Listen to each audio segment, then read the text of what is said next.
perfect.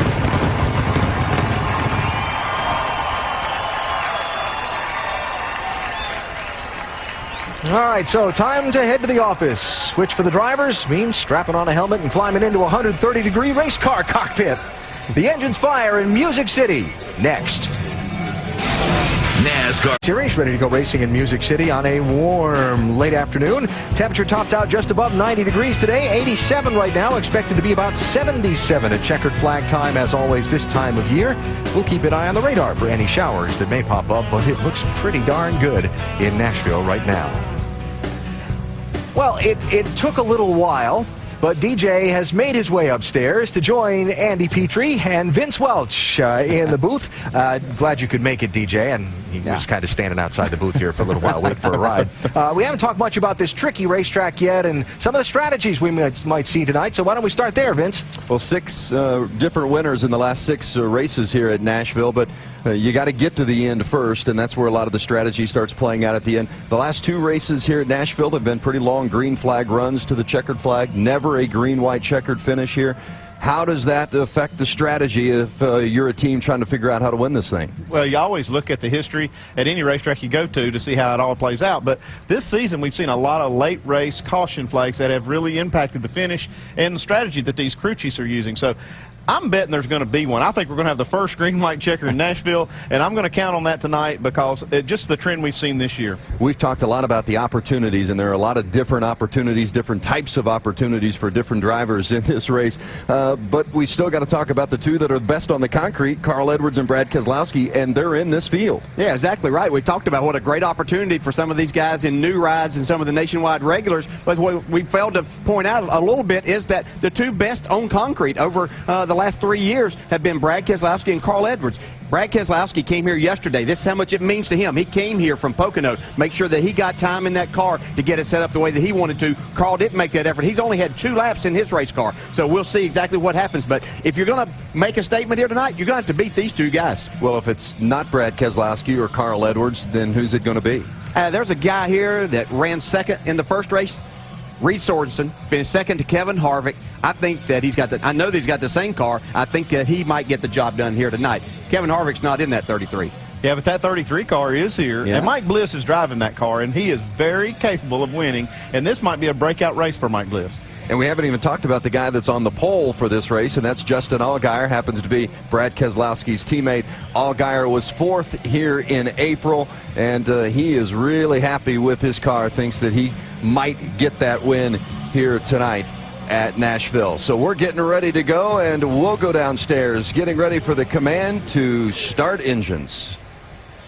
And now for the most famous words in motorsports from Billy Scott of Martin Scott Sale. Gentlemen, start your engines. There you go. Fired up. All right, pal, you crank it up. Fire them up. Carl, you want those cars that are before us and after us? Do you have that? About it. Yeah, 10-4. Double check me. About it, Chris. Okay, before it's going to be 10-4, Chad. I got you.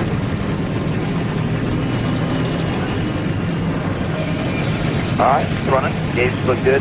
Wonderful.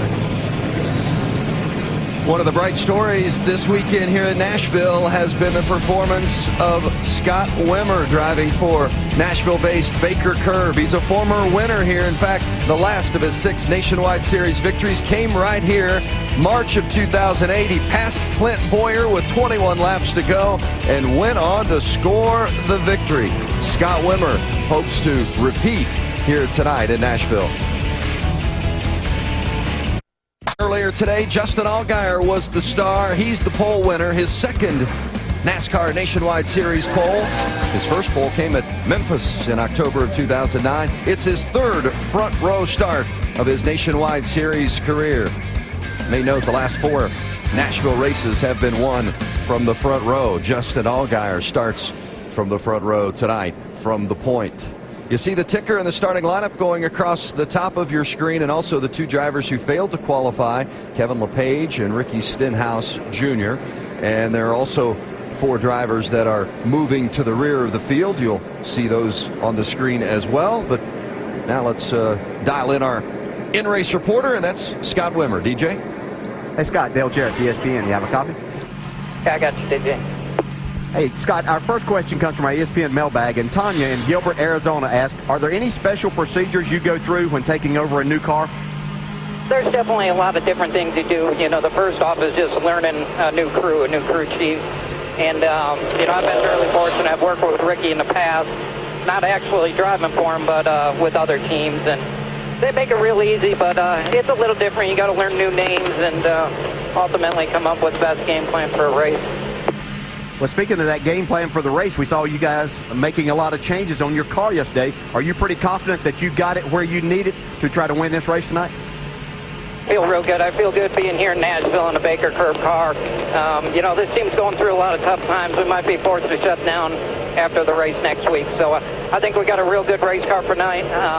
You know, I feel like it's one of the better cars that I've raced here before, so hopefully we can take victory lane. All right, buddy. We know you can get the job done. Have a great night. Thanks for talking with us. Now, Andy's going to talk to your crew chief, Ricky Byers. Hey, Rick Byers, Andy Petrie, got us? Hey, Andy. Hey, Rick, thanks for letting us hang out in practice down there with you guys, and we saw how hard you guys are working on this car trying to get a win and how much you need it. How much are you willing to gamble tonight to get that? You know me pretty well. I'm willing to gamble whatever it takes tonight, so it ought to be pretty exciting. There's been a lot of races here lately with the green-white checkers, 2 tires and no tires, so we're liable to see anything tonight. Well, Rick, do you think that the tire will allow you to do that tonight? Is it going to hold up well enough to do 2 tires? There's an opportunity for it. It depends on how many cars on the lead lap and how close we are to the end. Okay, well, good luck, Rick. Thanks for letting us talk to you tonight. Thanks, Andy. Scott Wimmer will be keeping one of those onboard cameras, giving us some insight from his perspective tonight. There will be 8 onboard cameras, including the pole sitter Justin Allgaier, Michael Annett, Brad Keselowski, Scott Lagasse Jr., Carl Edwards, Stephen Wallace, Trevor Bayne, all carrying onboard cameras tonight. Also, another camera over the wall, the crew cam. That's John Reese. He's the jack man on the 27 of Scott Wimmer. So I'm going to have a good perspective from John Reese as he works the jack tonight. Now let's check in on some of the top stories from pit road. We'll begin with Jerry Punch. Doc? Thank you, Vince. And after finishing 32nd or worse in 2 of the last 3 events, Brendan Gaughan said, I need some help. And this week, car owner Rusty Wallace said, I'm going to give you some. He took the whole team to Pikes Peak Raceway to dial in, and Rusty got in the car himself, and the legendary driver, car owner, found him a setup which allowed that team to qualify 14th here tonight. They believe, because of that setup from their owner, that they will finish no worse than 10th, if not better, here tonight. Jamie. Well, 19-year-old Trevor Bayne is celebrating his 1-year anniversary in the NASCAR Nationwide Series. Now, this team has a lot of expectations for tonight. In both practice sessions yesterday, he was top 3. Today, he qualified 3rd. But speed hasn't been the problem with this team. The problem has been finishing races. Jerry Baxter, his crew chief, told him just before he got in the race car, tonight you have to drive this car at 85% and finish every lap. Shannon? Well, Scott Lagasse Jr. really surprised everybody in happy hour practice on Friday when he moved to the top of the speed charts while in race trim. According to Scott, this team unloaded with a very different setup here this weekend, and so far it has worked. He was fast in practice, fast in qualifying as he starts 5th tonight. Now, this 43 Baker Curve team definitely a family affair, as Scott's father is his crew chief. The team's headquarters located about 20 miles from this racetrack, so they have put a lot of effort into tonight's race. Vince? Take a look at our race analysis. It is 300 miles on this 1.33 mile track. That's 225 laps. There you see our pit windows, 65 to 70 laps. The corners banked 14 degrees. Pit road speed 45 miles per hour, and we are just about ready. The pace car is off. It's what we've been waiting for. The green flag preparing to be displayed. The drivers too wide. The flag waves, and we are racing at Nashville.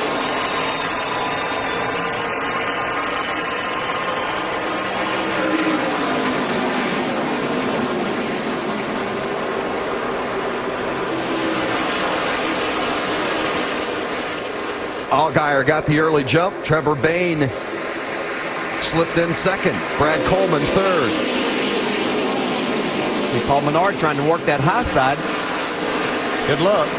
Yeah, you know, we saw more passing on the outside here back in April than what we'd seen here in the past. I think it has a lot to do with this tire. Yeah, I just saw Josh Wise, a 7 car, to get way up high in turn 4 and lost a lot of ground down the front stretch. We should note that Willie Allen in the 05 has to sit for a couple of laps because of unimproved adjustments after qualifying, and he is still sitting on pit road.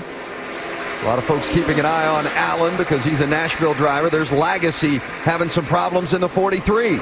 Yeah, that high grade is just not going to be there right away. They're going to have to actually work it up slowly. You're not going to be able to just jump up on the outside and pass cars. Jason Leffler running fourth with Carl Edwards taking a peek inside. There's Leffler on the outside and Edwards down low. You see Mike Bliss there, too, trying to make it 3 wide, possibly. Well, Mike Bliss looks aggressive early right here. Willie Allen now rolling in the 05. We made note of the fact that he had to sit for the first 2 laps. There's a battle for second with Bain and Brad Coleman poking underneath.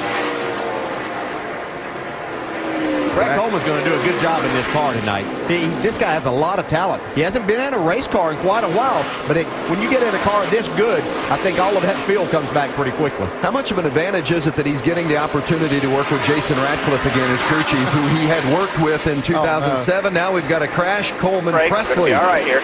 among those involved. There you go. All right. See, Michael When you get McDowell's clear got there, some you can come on damage. down. I think we got hit in the left rear a little Looks bit. like Pop. Coleman I think we're Presley's going to be okay. all right. He's got a little damage to it. Presley in the 88. Saw McDowell in the 81. McDowell, one of the 4 drivers doing double duty here this weekend. And there's the 16 of Eichler, Brian Eichler. Well, Jack Roush's team's just not having any luck. So Eichler gets damage on lap 5. Ricky Stenhouse missed the show tonight. He spun out qualifying. Yeah. 16's been way up underneath somebody there to have damage that far back on the hood. That usually looks like somebody where you've driven up right under the back end. Or maybe Coleman Presley. See the damage on the back of Coleman Presley's car. See Coleman up high there. Oh, yeah, just gets away from him. Well, Josh Wise just got underneath and out. Points leader just goes by Brad Keselowski right on the outside. Yeah, it looks like the 16 car must have gotten underneath the 81 of McDowell. Trying to avoid this. You see McDowell now run the high groove. Now he's looking for a place to go. Watch it from the view of Brad Keselowski and his onboard. Think about when you win championships and things that happen. Those are things right there that you'll look back and say, man, we dodged a bullet. Brian Keselowski, his brother, also dodged it from the inside.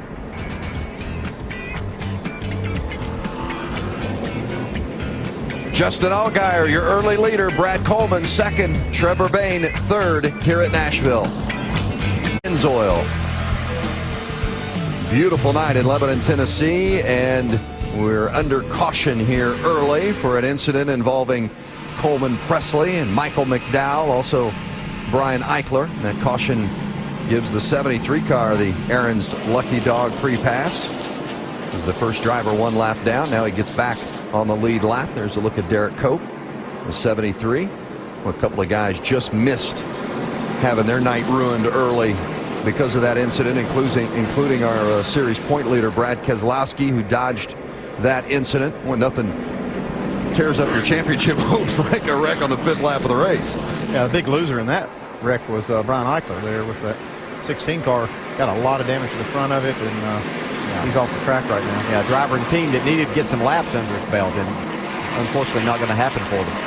You know, we mentioned Willie Allen had gone to the back. We should also mention that Robert Richardson had to go to the back because of a backup car.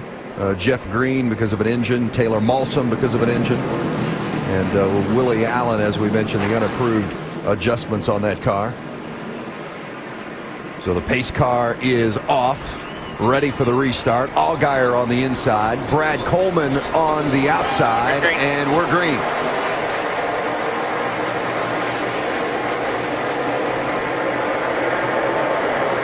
Trevor Bayne gets in there for that second spot. Bayne has been strong all weekend long. He and crew chief Jerry Baxter have been a very good combination. They seem to practice well.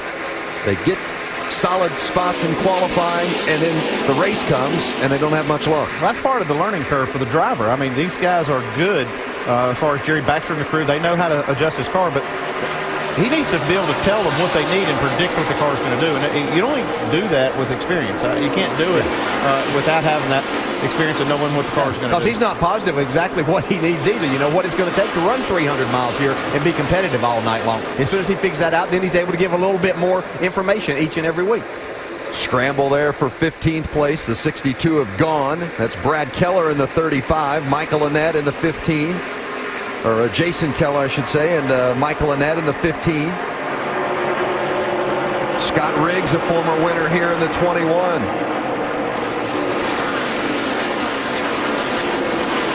Riggs running 11th. De Benedetto getting inside. This track really rubbered in nicely, guys, and that's going to create a second lane. How early in the race? Well, we just saw right there where Scott Riggs was able to take advantage of De Benedetto on the outside. So maybe it's gonna get wide pretty quick. Yeah, it'll happen. It's just going to take a little bit of time. And I think it's not a very good place to be when the air pressures are down like they were at the start of the race. Now that they've built up some, I think that you can get a little bit more out of your car up there.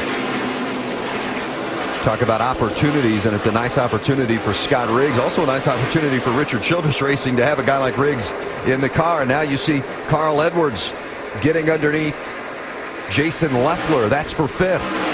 Yeah, we talked about Carl not coming back yesterday for practice, so these are really his first laps in race-type conditions. He ran the 2 laps of qualifying, did a nice job. Now on the move towards the front. Let's get more on Carl Edwards. Shannon Spake. Eric Darnell set up that car for Carl Edwards. He's done it before back in Milwaukee. They went on to win that race. I spoke with Carl before he climbed in the car, asked him how it was. He said it was super loose. Right now you see the battle for second as Brad Coleman goes to the inside of Trevor Bayne. But back to Carl Edwards, he said the car was super loose. He said this season, as the race has progressed, the car has always been tight. So they wanted to go a little loose this time, hoping it will be the same. Guys?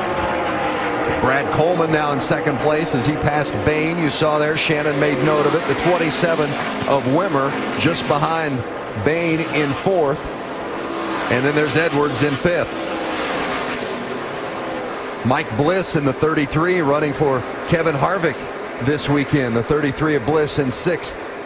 Yeah, you can bet he's going to be strong. Jason Leffler looks like he's struggling a little bit right now, right in the center of the corner. Now that could improve as things cool down here a little bit. We'll have to see. See Paul Menard right behind him. Didn't have any laps on his car either before he got here today. Colin Brown worked on Paul Menard's car last night in practice. Getting a setup for him. See right behind Paul Menard is the 32 of Reed Sorensen, who finished 2nd here back in April. Very excited about his chance that he might could win this race tonight. Didn't get a very good qualifying run. The car was extremely loose when he qualified. I felt like maybe that might pay off tonight when the sun goes down, the track cools off. That might really come around for this 32 team. Yeah, 15 laps in, he's already in the top 10, so you got to know that he's got a fast race car.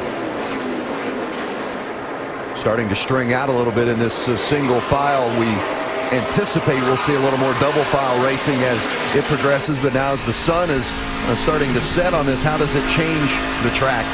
It changes much on the concrete surface as what we'd see on asphalt? Well, a lot of times you think that when it cools down it's going to get tighter, but I talked to the guys on this 27 team and they feel like, Scott Wimmer feels like, that it's going to actually get looser because you'll gain grip with the front tire. Brad Keselowski, the series points leader, started 24th today, and he's slowly making his way up, currently 19th. He's kind of taking his time, and that's smart on his part. We heard Brad say earlier, this is a long race. It is 225 laps, so he has plenty of time to get himself up there. Just needs to be careful at this part of the race. Shannon? Well, Dale, that is exactly what Brad Keselowski is saying on the radio right now. He wants to take his time. He knows it's a very long race, and he does not want to get too aggressive. But I spoke with the team about the qualifying effort. They said the car was really loose. And while some of the team members were pretty upset the fact that they qualified qualified 24th. Brad Keselowski was not.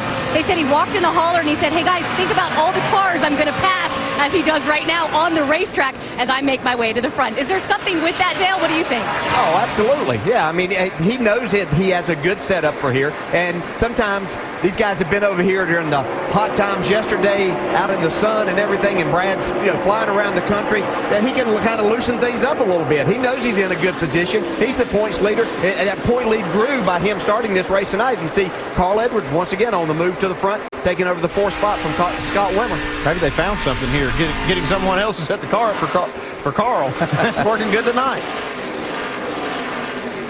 Brad Keselowski still making his way through. We mentioned that he started 24th today. He won from 23rd at Talladega in April. A lot different racetrack, obviously, to come from back in the 20s here than it would be at Talladega, but I don't think there's any doubt we believe he's going to be capable of doing it. Now, his car looks awful good here, running to the bottom and able to make passes up out of the corner.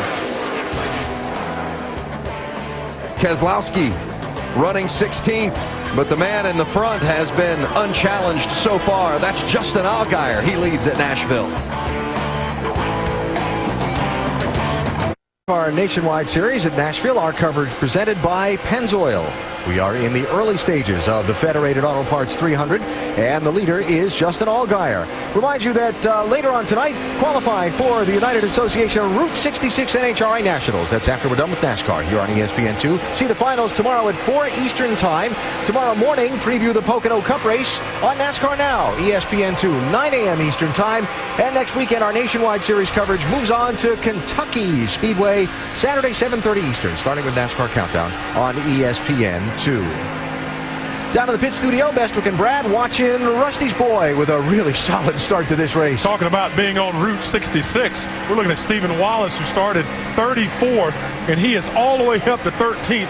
21 spots he's picked up. He has got that 66 car on a rail. And my man, Matt DiBenedetto, is rolling along as well. He's doing a great job at 11th. You got it done. By the way, don't forget, this is the place where Stephen Wallace broke his foot in 2 places in the late crash in the April race. So looking for a good night tonight in that 66 car. While we run mostly single file at the front of the pack, we'll mention Carl Edwards passed Trevor Bayne for 3rd spot. Let's get you up to speed and updates on some of the leaders, starting with Shannon. Well, Alan, your pole sitter, Justin Allgaier, has not looked back since the start of the race. It is a great car. He says he is just cruising. Last week at Charlotte, Allgaier had his best finish in 7 races, and they are really riding that momentum here this weekend. Allgaier turns 24 tomorrow, and he's having a great birthday weekend. Jamie. And 22-year-old Brad Coleman running 2nd. He started 2nd.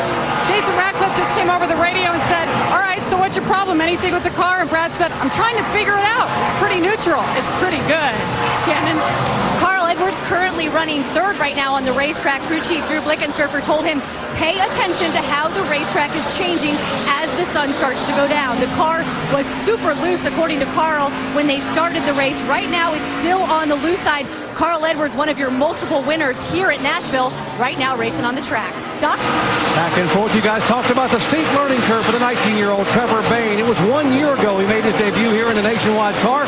He qualified 2nd that day, but hustled the car so much early on he spun and made contact with the wall. Today, he qualified 2nd, showing amazing patience with a car that's loose in and loose off, but will get better as the day goes on. Shannon. Well, Doc, while many teams chose to take younger drivers for their cars, KHI decided to go with a veteran driver, Mike Bliss, behind the wheel right now. Spoke with Ernie Cope this morning. He told me, we've tried the younger drivers and it didn't work. We wanted to put someone in the car that we felt could win the race. Mike Bliss was their guy. Jamie? And right behind him, Jason Leffler continues knocking them off one at a time, moved up to 6th right now. Car has been great all weekend. Short runs, long runs, up high, down low. He said he feels like they can get the win. Saying the car is really tight right now, but the spotter telling him, your entry is beautiful, Shannon. Paul Menard qualified for this race 10th. That was after he didn't even set up the car. Colin Brown was actually in the car for practice because Paul Menard was in Pocono for the Cup Series. The car was so good, crew chief said they ran very few laps in practice. He said it's easily a top 10 car. It's a little bit snug for Paul Menard right now. Doc? 32 car, Reed Sorensen, back in 8th position. How big would a win be for that team here? Their sponsor, Dollar General, is about 27.5 miles from this racetrack in Goodlettsville, Tennessee. Back in April, it was Reed Sorensen who started 15th and patiently picked them off to finish 2nd. Now behind him, talking about Nashville teams, how about Baker Curb? They have 2 races left with Scott Wimmer aboard to hopefully attract some attention and get a sponsor. Wimmer is a former winner here at Nashville. He has 9 top 10 finishes in 12 starts here. What better man to put in the seat to try to get something done here tonight? Behind them, Richard Childress Racing, the 21 car. And they are going to a 2-time winner here at Nashville Superspeedway, Scott Riggs. His first win came at this racetrack. His last win in the Nationwide Series came a year later here in the 21 car. A bit free right now, but he thinks the track will come to him over the next 30 or 40 laps. Jamie. And Big Brad's buddy Matt DiBenedetto right now, 11th, knocking him off. Very consistent right now. He started this race 15th. This is the biggest racetrack he has ever been on, making just his 2nd ever Nationwide Series start. The goal tonight, finish every single lap. His crew chief, Mike Kidd, said, hey, if this kid can finish every lap, he'll be top 10. But we're not telling him that. Car is a little free right now, Doc. Back in 12th position, how big would this one be for Michael Annette? His sponsor, Pilot Travel Centers, is based in Knoxville, Tennessee. The Haslam family, big-time supporters of motorsports. Michael's family has a huge trucking company. It goes hand in glove. Michael would dearly love to get his first win here in the state where his sponsor is headquartered. Shannon. Well, Doc, your points leader, Brad Keselowski, slowly making his way through the field. Started this race 24th. He's now running 13th. I spoke with Brad today. I asked him as he goes to the inside of Michael Annette, I asked him how he's going to approach these next 3 weekends, the standalone events. He said, I'm going to do it exactly the way I've raced all year. I still have to be conservative because I am thinking big picture, and that is points. It's not time for me to get aggressive. When I get a good points lead, then I can get aggressive. Alan? All right, Shannon, so championship leader Keselowski moving up into the top 12, 35 laps in. And Carl Edwards has moved up to 2nd. He's 3 seconds behind the only leader this race has seen so far, Justin Allgaier, out in front, looking for that guitar trophy in Music City.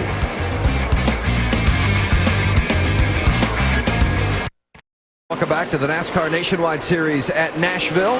Make sure to go to NASCAR.com for all your latest NASCAR information. It's a good look at the 12 of Justin Allgaier. He has led all the way, all 42 laps. In fact, that's more laps led today than he has led all season long. So started on the pole, jumped out to the lead right away, hasn't been challenged. There's the 2nd place car of Carl Edwards.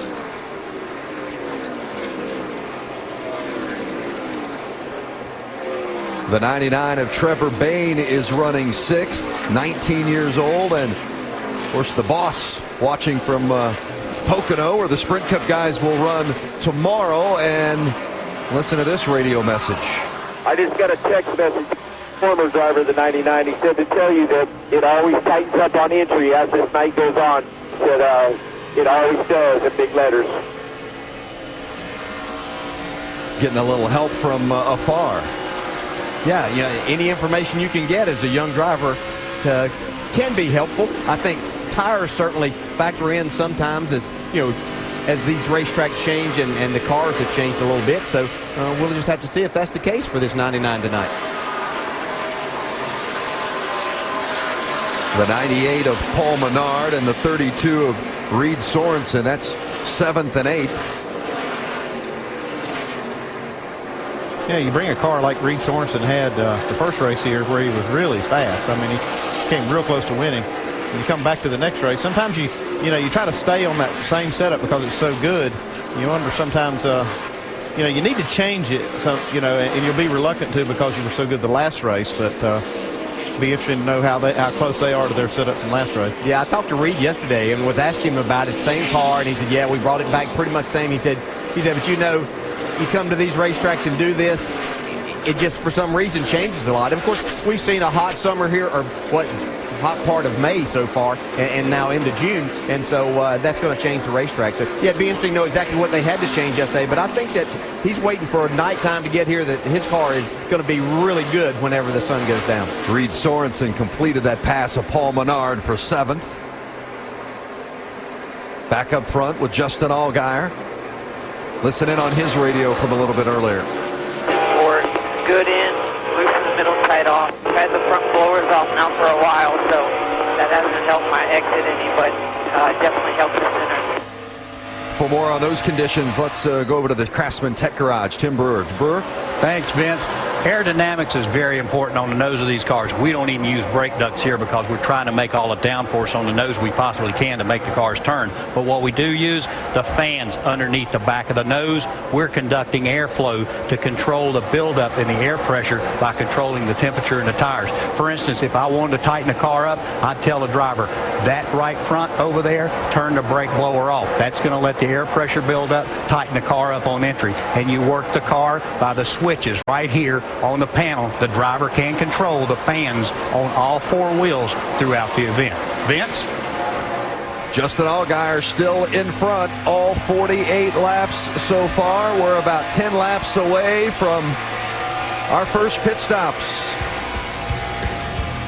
It's the Federated Auto Parts 300 at the Nashville Superspeedway.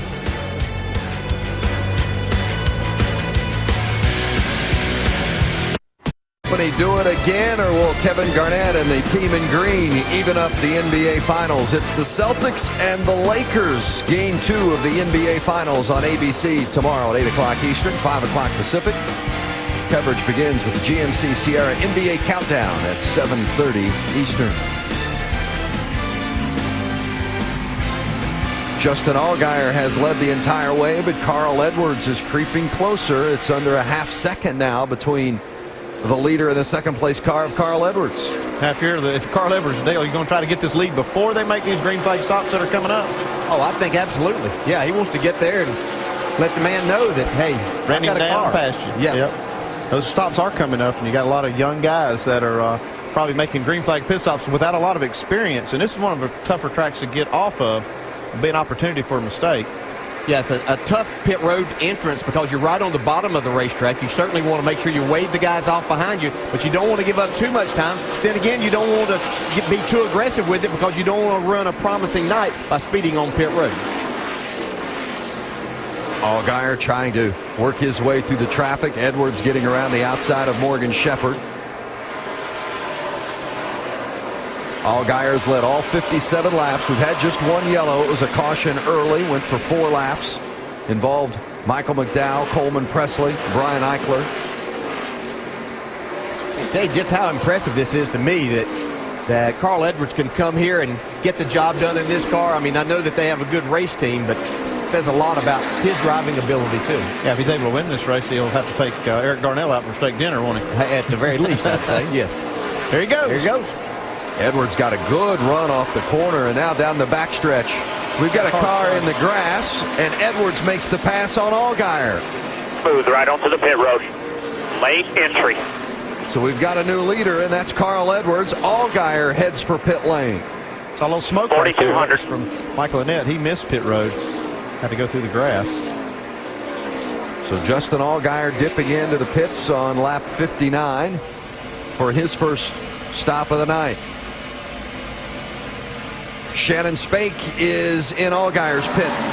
Well, Vince, the car started out loose. It has now gone to the snug side for Justin Allgaier. They were not going to make any changes originally. Now they're going to go with just a slight air pressure adjustment and 4 tires for your pole sitter, who will turn 24 tomorrow. His crew chief, Chad Walters, said make sure you hit your marks in the pit box. This is one place where he has struggled this season so far. So just trying to get it done as he has that #1 stall. Justin Allgaier's down and away.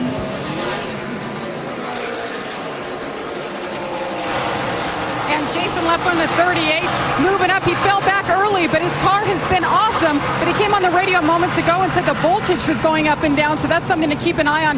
It's going to be an air pressure adjustment, 4 tires, and Sunoco fuel for the 38. Jason Leffler had been running in the top 5 earlier in the race. There's the stop.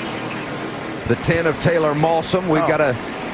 Well, Malsom is on pit lane. We've got a caution. There's the 10 of Malsom on the left side of your screen, and the yellow is waving. Yeah, this is going to cause some problems here for some of the cars that pitted. You see McDowell now got damage to the right front.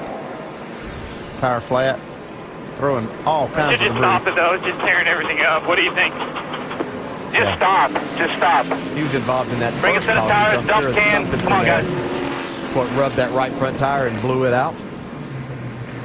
It's a tough break for the 12 car, 38 cars that have made those green flag stops. Yeah, they're going to really have to battle back. They'll be able to take the wave around and get back on the lead lap. They're going to lose a lot of track position. Yeah, track position. It's gone now. The track position here, pretty important. Of utmost importance. Yeah, we talk about clean air. These guys over 1.3 miles racetrack, and it's, you know, you go pretty fast. And so anytime that you're back in there, you not only take the chance of getting involved in something, but you don't have that air on the nose of your car. Debris everywhere after that right front just tore up the front of the 81 car of Michael McDowell. Yeah, right there in the tri-oval, that right front let go. Man, you see all kinds of damage now from that. Take a look at it from the perspective of Carl Edwards. There's the 81 right in front of him. Just blew a right front, that 81. Yellow's out. Yellow's out. Michael McDowell will start 32nd in the Sprint Cup race tomorrow at Pocono. It's been a tough night for him here in Nashville. He was involved in that early contact with Robert Presley and Brian Eichler.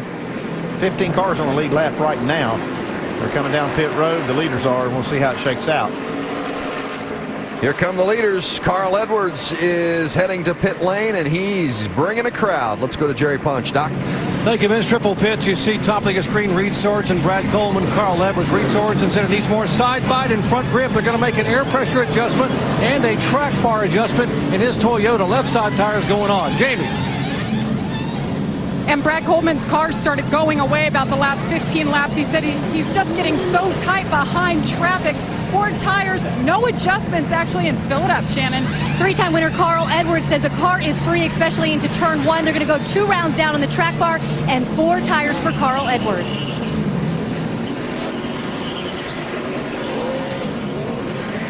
Here's the position changes on our Nationwide Insurance race off pit road. See, Mike Bliss lost 1 spot. He choked it there coming out.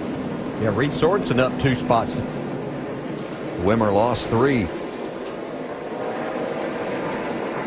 Always important on the pit stops because the track position so valuable on the track. You hate to lose spots in the pits. Here's John Reese wearing our crew cam in the 27 pit. That's right. Here we go. Back at it live. In Nashville, baby. Come on, Big Josh. There you go. Coming around the left side. Come on, come on, come on. 5 on, 5 on. Go, go, go, go, go. That's right, baby. PN2. Under the second caution of the race, the Aaron's Lucky Dog free pass goes to Mike Wallace, the first driver a lap down. Now he gets to come around the pace car and get back on the lead lap. And the wave around rule is going to put the 3 guys who had pitted, who were among the leaders, and had pitted under green just before the caution came out, back around at the tail end of this group. You're going to have Jason Leffler in 17th in the 38. Justin Allgaier 18th in the 12, and Brian Scott 19th in the 11 car. All did not pit under the yellow and come back around, and they're on the lead lap. But boy, Andy, you were talking about lost track position. Allgaier went from leading to 18th. Yeah, it might be a while to get that back. You'll have to be careful. Carl Edwards on the inside. Reed Sorensen on the outside on the restart. Edwards takes the lead. Into 1, through 1, over to 2. Well, look at the run Paul Menard got on the outside there. Yeah, he's looking for more, too. He's trying to go to the inside now. Reed Sorensen for second. Menard's car's been working well today. Matt Pusha, the crew chief, on that 98. Colin Brown set it up in practice yesterday while Paul was in Pocono. Always on the restart, there's a stack 'em up behind the leaders, and it's starting to fan out a little bit now. 2 wide in a couple of different locations. Yeah, and first opportunity, these guys had a chance to work on these cars, see if they could improve them. Hey, look at this. First and second are 2 guys that didn't practice their cars. Didn't practice at all. Had other drivers in there. Maybe they found something here. What are you saying? Well, I'm saying maybe this is the way they ought to do it. Well, we've certainly seen Carl do it before. Brad Keselowski in 5th, being pressed by Mike Bliss. Remember, Keselowski started 24th today. Expected better of him in qualifying, but he didn't really have a good car in qualifying, was a little too loose. Now Stephen Wallace, the 5-hour Energy Toyota, getting inside of his teammate, the 62, Brendan Gaughan. Gaughan up the track a little bit. Maybe just a little too much. Yeah, Stephen worked his way now into the top 10 from that 34th starting spot. Nice effort. Up 24 spots for Stephen Wallace. This team of Rusty Wallace needs a good run tonight with Stephen running 10th, Brendan Gaughan running 11th. This is exactly what you want as a car owner, getting both your cars running together. You just want to get them a little further forward. I'm sure that Rusty's glad to have Stephen in the top 10, but if he could get both of those guys up around the top 5. Brendan is working that car, man. I'm telling you, he's been up on that outside lane. I've seen him earlier in the race doing it. Now he's actually making it work decent. Shannon, more on Stephen Wallace in the 66. Well, Stephen's having a great points here, Vince. He's currently 12th in the points. He did start this race 34th, but he was 3rd in happy hour, so they definitely had a fast race car. It's been free on the racetrack for that 66 under Stephen Wallace. They made an air pressure adjustment and a track bar adjustment for him on that pit stop just to try to snug him up a little bit. There's Keselowski on the inside of Brad Coleman on the left side of your screen. Shannon mentions that Stephen Wallace 12th at points, about where he was last year, but now they've got the Toyota power. It's been a significant transition when you're switching manufacturers too, isn't it? Yeah, it makes a difference. Takes a little bit of time to get everything right. I think they've probably been a little slower out of the box than what they were hoping to be, but I think we're starting to see some improvement with this race team. Justin Allgaier working his way back through the pack. That's Josh Wise in the 7 on the outside for Junior Motorsports. Yeah, he's going to have to show the patience that his teammate Brad Keselowski showed in that first run. He's got a fast race car. Just be patient. You've got plenty of time still. We're not even 75 laps into this race. Brad Keselowski's up from where he started up to 4th spot now. Allgaier led the majority of the laps early. In fact, until that caution, he got caught out. Sent him back to 18th. Michael Annett just behind Justin Allgaier.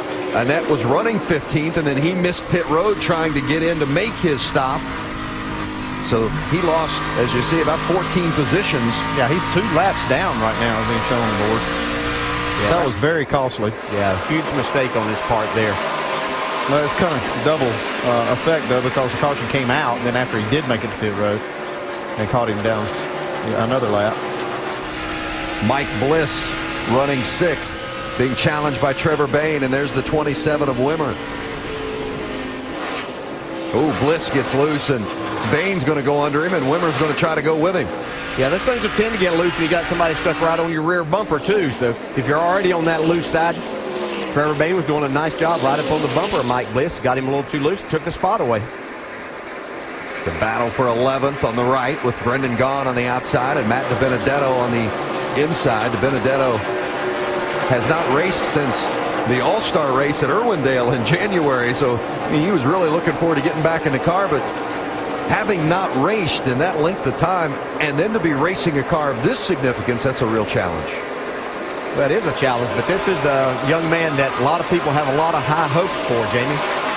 Absolutely, DJ, and he's been waiting a long time for this opportunity. He has been waiting and calling Joey Logano, one of his closest friends, and he said wearing him out with questions. So I'm sure Joey's watching, rooting for his buddy, Matt DiBenedetto. But if you guys see on the car, Muscle Milk, never seen that sponsor on a car before. They're actually the title sponsor for the Gibbs motocross team, of course run by Coy Gibbs, the son of Joe Gibbs. So they're dabbling in a NASCAR to see how it is, and so far they're having a great time. Solid run so far for DiBenedetto. He's in the 12th spot. Had 4 drivers go behind the wall. Derek Cope, Danny O'Quinn Jr., Chase Miller, Morgan Shepherd, all behind the wall. NASCAR Nationwide Series racing at Nashville, presented by Pennzoil. Carl Edwards, the leader.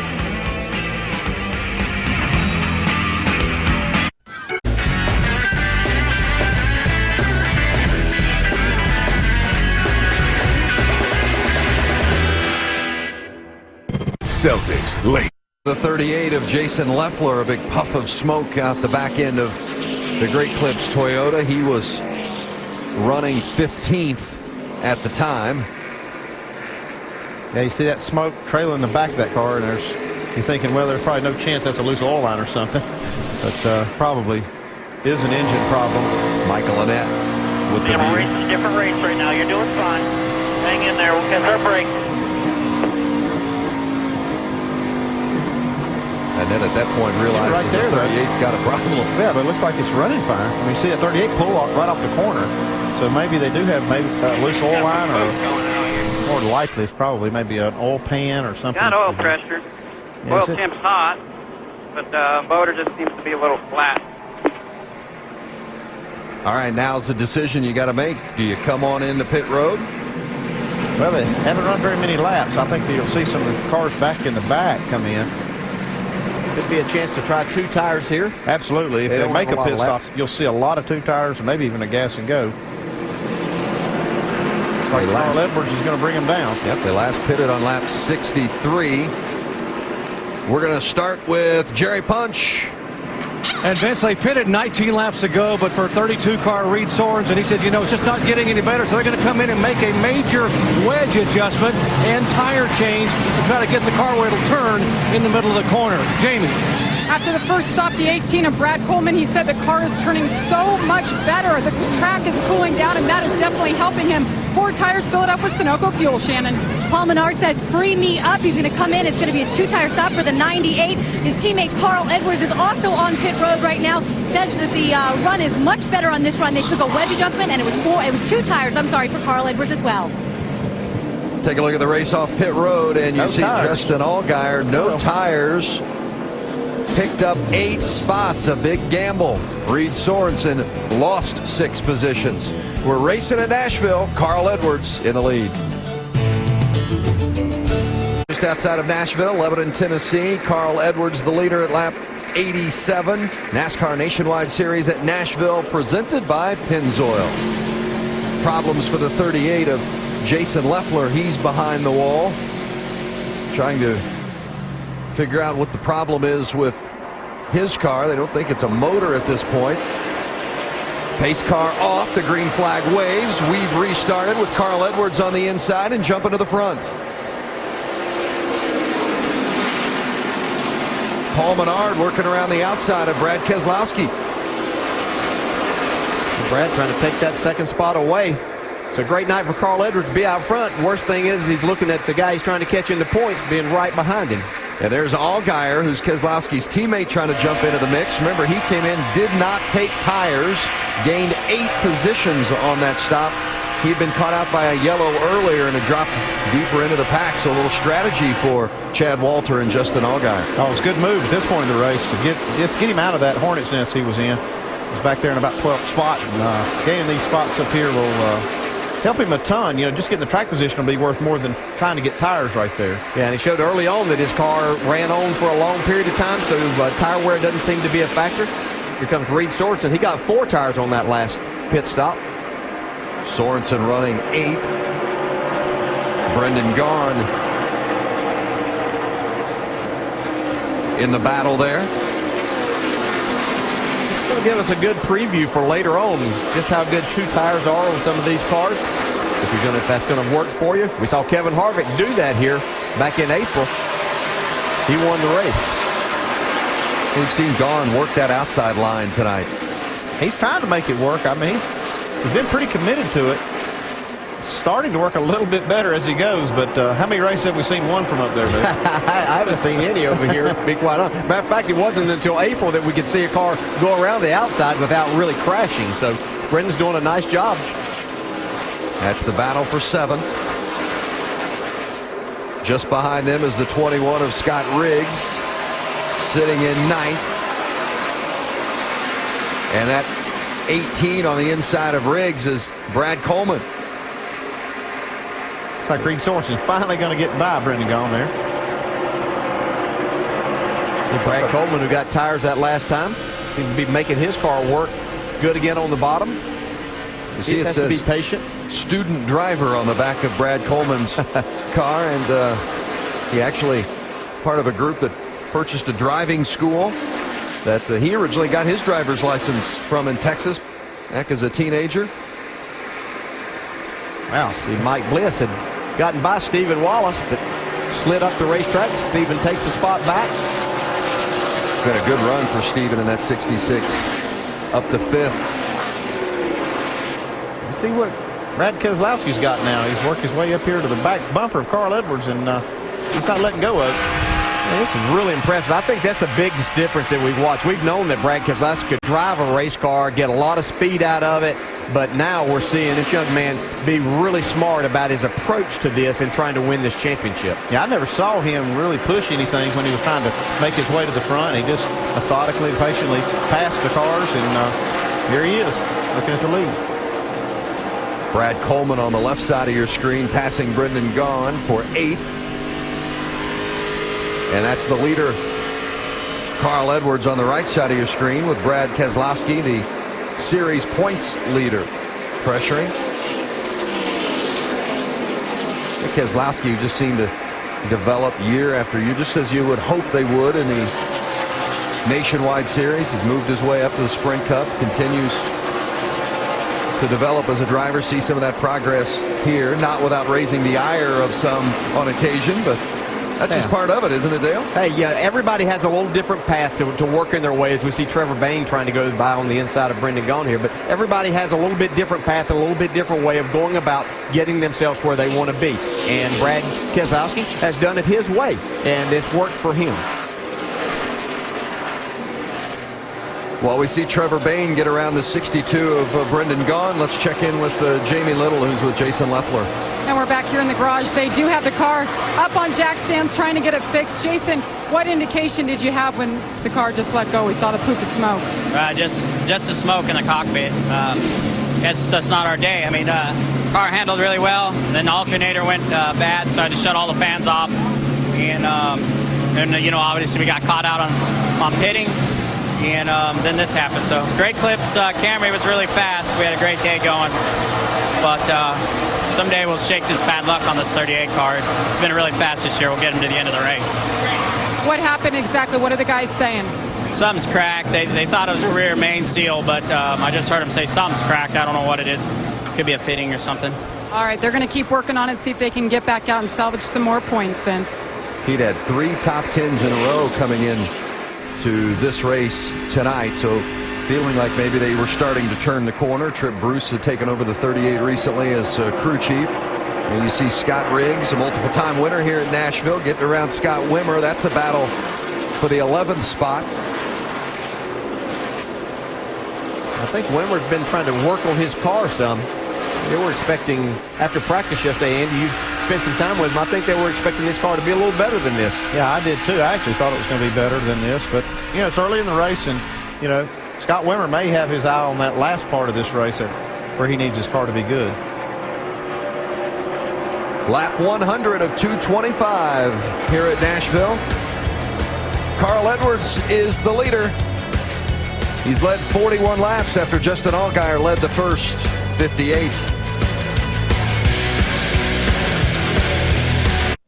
Coverage presented by Pennzoil tonight. A look at the top 10 in the top of the screen. I'll tell you what, Carl Edwards has been out front, been strong. Brad Keselowski's moving back to his rear bumper. Justin Allgaier got caught on pit road, mid-20s, worked his way all the way back up to third. We know he's strong. How about Paul Menard? And my man Steve Wallace at 66 is on a roll. And the rest of the top 10 are Sorensen, Bliss, Coleman, Bayne, and Gaughan. The 11th on-down group has been having a pretty good skirmish here for a while. Scott Wimmer in the 27 just took the 11th spot away from Scott Riggs, and the yellow is out, and that is Scott Lagasse. Well, he had a good race car today. Had a lot of, really thought they were going to have a good evening this evening. Scott had a lot of confidence coming into this race, and looks like he is done for the evening. That's too bad. He was really fast. Now, a little damage on the left front of Michael Linnett's car, whether that was cause or result. Well, I tell you, and question. Michael had been struggling, trying to get himself back up on the lead lap. I think he was the first one lap down, so we'll take a look and see what happens to these guys. All right, so see Scott Lagasse there beginning to unbuckle the safety equipment, and that is good to see that he's okay, but certainly not the way he wanted to end his night here in the hometown of not only his team, Baker Curb Racing, but the sponsor, Curb Records. All right, what happens? See him racing here. It looks like Michael comes down, catches him in the right rear, turns him head on into the wall. Just, boy. Well, I tell you. Right into you. I don't know what that was all about, but, man. He's getting his. See him coming around the corner here. Scott gets below Michael Linette. Comes up. Oh, I see. Okay, so Scott thought he had cleared him. Was going to go up and take the spot, and looks like Michael was getting back to the throttle and just didn't give him any room. Not good. Wow. So caution is out for the 4th time in this race to get Lagasse out of the car and okay, but he's got that look about him, Brad. Yeah, he's pretty perturbed right now. He should be. He had a really good race car. Was looking to get himself a good finish here tonight, and his night is over. All right, so now the question becomes, will the leaders come down pit road? They were all just in at lap 85. Just over 20 laps later, the answer is yes. Yes. Bing, bing, bing, bing. All right, Doc. Feeding time at the zoo. They follow Carl Edwards down pit road, and none of these guys are in their fuel window. They got to get to lap 158 to make it the rest of the way. So what's going to happen? Many of them are just going to get fuel only. That's the happening up here in Reed, Sorensen pit. Shannon. Keselowski in that number 22 car, he says, free me up just a little bit. They're going to make a track bar adjustment and 4 tires. Carl Edwards also on pit road. He's also going to take 4 tires, and he is going to make a track bar adjustment to that number 60 car as well. Guys? Well, now that becomes interesting. The guys that took 4 tires last time going with the fuel or the 2 tires this time, and the guys who've been the leaders going to be shuffled a little bit farther back. Well, I think they all saw what Justin Allgaier did last time through. No tires and fuel, and how many spots, picked up 8, 9 spots. So I think they're going to take that opportunity, take that chance. Carl Edwards goes from leading to 7th place as we approach halfway in tonight's NASCAR Nationwide Series race at Nashville. Reed Sorensen going to be the leader when we go back to green in a minute or two. Our 5-hour Energy Rapid recap. The day for Carl Edwards started off in Pocono, Pennsylvania. Then the 838-mile trip down here to Nashville, where he signed in, then jumped in his 60 car and went out and qualified. He qualified okay, 7th. Yep. Okay. Yep, not bad. Meanwhile, Justin Allgaier dominated the opening portion of this race after winning the pole in qualifying. Blistering fast, set that car on the pole, went out, led a bunch of laps. This young man wants to win this race, really trying to take advantage of the Cup-like weekend here in Nashville. Long green flag run to start the race. So Carl Edwards used that to chip away, got the second, then got the lead from Allgaier just as Allgaier slowed to go to pit road. Yep. That would not work in Allgaier's favor because just a couple laps later, the caution came out. Caution comes out. Michael McDowell blown right front tire into the fence really hard. Allgaier gets caught on pit road. That's going to cost him a ton of positions, but he picks it up later very wisely. Set Justin Allgaier all the way back to 18th spot at the time. They took a wave around, got back into the hunt. Some pit strategy got them up to the front of the pack, but then under this most recent caution, Edwards and Allgaier and Keselowski and all the other guys who had been the leaders went for 4 tires. And a bunch of other guys went for fuel only or just 2 tires. It's going to put Carl Edwards back in 7th place in line for this restart, with Keselowski 8th and Menard 9th and Allgaier 10th. Yeah, Meanwhile, those guys learned that from Justin Allgaier when he got caught on pit road, Alan. He came in, took fuel only, no tires, picked up about 8 spots. So this last pit stop, guys used that same strategy. So you got to look at where Edwards and Keselowski and Allgaier are running and so on. Reed Sorensen is the leader. Trevor Bayne is to the outside of him. They got no tires, just fuel only on their pit stops. You got Coleman and Wimmer in there all as well. And Vince, DJ, and Andy, this should be interesting. Ready to roll. Green flag is out, and it waves. Sorensen and Bayne up front. Reed takes advantage. Stacked up. Here we go. Here we go. 3 wide. I was wondering how Brendan Gaul was going to restart on the inside and work his way to the outside. There's the answer. He is determined to make it around the outside tonight. And it worked right there. It is really working good for him. Up to 3rd now. Here comes Allgaier starting to work his way on the outside, taking a look on Brad Coleman with Keselowski right beside him. Carl Edwards now, he kind of got shuffled a little bit there. I still like the strategy that Edwards and Keselowski have got here, because now they can do that two-tire strategy later in the race when they need that track position and have better tires than the cars that just did it. Even if they try it again, they won't have as good a tire. Because of these last two cautions we had a lot of wave arounds in both of them. We now have 27 cars back on the lead lap. So most of these cars we're showing down through here are all on the lead lap. DiBenedetto on the right side of your screen. The halfway point, just past, with Reed Sorensen the leader. Sorensen the fourth, different leader tonight. Justin Allgaier led 58 laps. Carl Edwards led 50. Kenny Wallace led a couple. How much do new tires matter? Don't seem to be much at all. You know, that's why I wanted to put a good set on right here so we could be okay. I hear you. Can we make it on one stop? Yes. Yeah. About 150 is our cutoff there. Can everybody else make it on one stop? Yes, they can now. We're close enough to where they can. So that's what you do. You try to plan ahead for these stops and to use that strategy when it will help you the most. And that's going to be the next pit stop. So kind of like what the situation they're in strategy-wise. I don't like where they are track position-wise right this minute.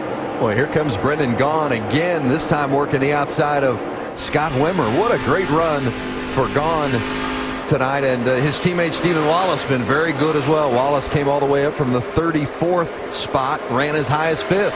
Here comes Brad Keselowski, taking that spot away from Brad Coleman, who's back into the top 5. And you're talking about I'm sorry, Vince. Go ahead. You're just talking about those crew chiefs doing. You're working from lap 225 backwards and figuring all of this, right? Yeah, you're not thinking about what you're doing at the moment. You're thinking about how it's going to impact the last stop of the race and how where you want to be in the situation you want to be in. Stephen Wallace getting 12th from Scott Riggs. We've got a crash, and there's Wimmer. That's not what they need. Got the wall. Well, a couple of near misses going by Scott Wimmer. Yeah, I haven't seen. I wasn't watching that, but we'll see on the replay. I have a feeling he was down on the inside and just got loose down on the inside, maybe of the 62 car. Well, that's a heartbreaker. Wimmer was running 4th. Yeah, and this is both of the Baker Curve cars now in crashes at their home track. It's not what they were needing and looking for tonight. Scott Lagasse got a little help. We'll see what happened to Wimmer. No, it just got loose. Wasn't down on the end. He was on the inside of the racetrack, but just got free. Keselowski got underneath him. That's the second time Brad has been close to incidents on the track. I'll tell you, Scott Riggs barely missed that 27 Wimmer. Take a look at it from this perspective. Just as he went back to the throttle there. 22, is that your bumper? Yeah. Probably had a lot to do with freeing it up. Talking about the 22 that was at his bumper. It just takes downforce off the back of the car. If you have any looseness to your car at all, it seems to really magnify that. Obvious body damage there on the 27 of Wimmer, but at least they got it rolling again. Take a look at the onboard. We were noting that Brad Keselowski was behind Scott Wimmer as they were coming through the corner. Let's take a look at it from Keselowski's perspective. He's had a good look at a few Wimmer in the 27. Right here, buddy. Oh, go on. Clear. We're with you. Caution is out. Caution is out. We're fine over there.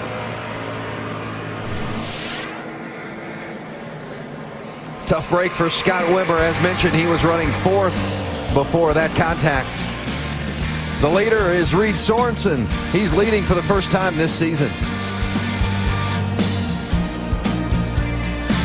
Welcome back to Nashville Superspeedway. A caution to go. Scott Lagasse spun from behind. We're looking at the replay. Scott, you've been checked and released from the medical center. What exactly happened? That's pretty ridiculous, obvious, but you know, more important, I'm really proud of the guys. It's a lot of uncertainty right now for us and where the future is going to be with this it's a great race team, and guys stepped up this week. We threw a bunch of stuff at it because we've been tight every week and had a really good race car. Maybe got a little carried away to start the race, is what got us shuffled back there, but a lap car, you should expect a little more than that from them. Disappointing night for a man who calls Nashville home now. Vince? Scott Lagasse Jr., that was the 15 of Michael Annette that got into the back of Lagasse. I was referring to that, a heartbreaking night for the Baker Curb team with that contact involving Lagasse and then the 27 to Scott Wimmer. Hey, how about Willie Allen?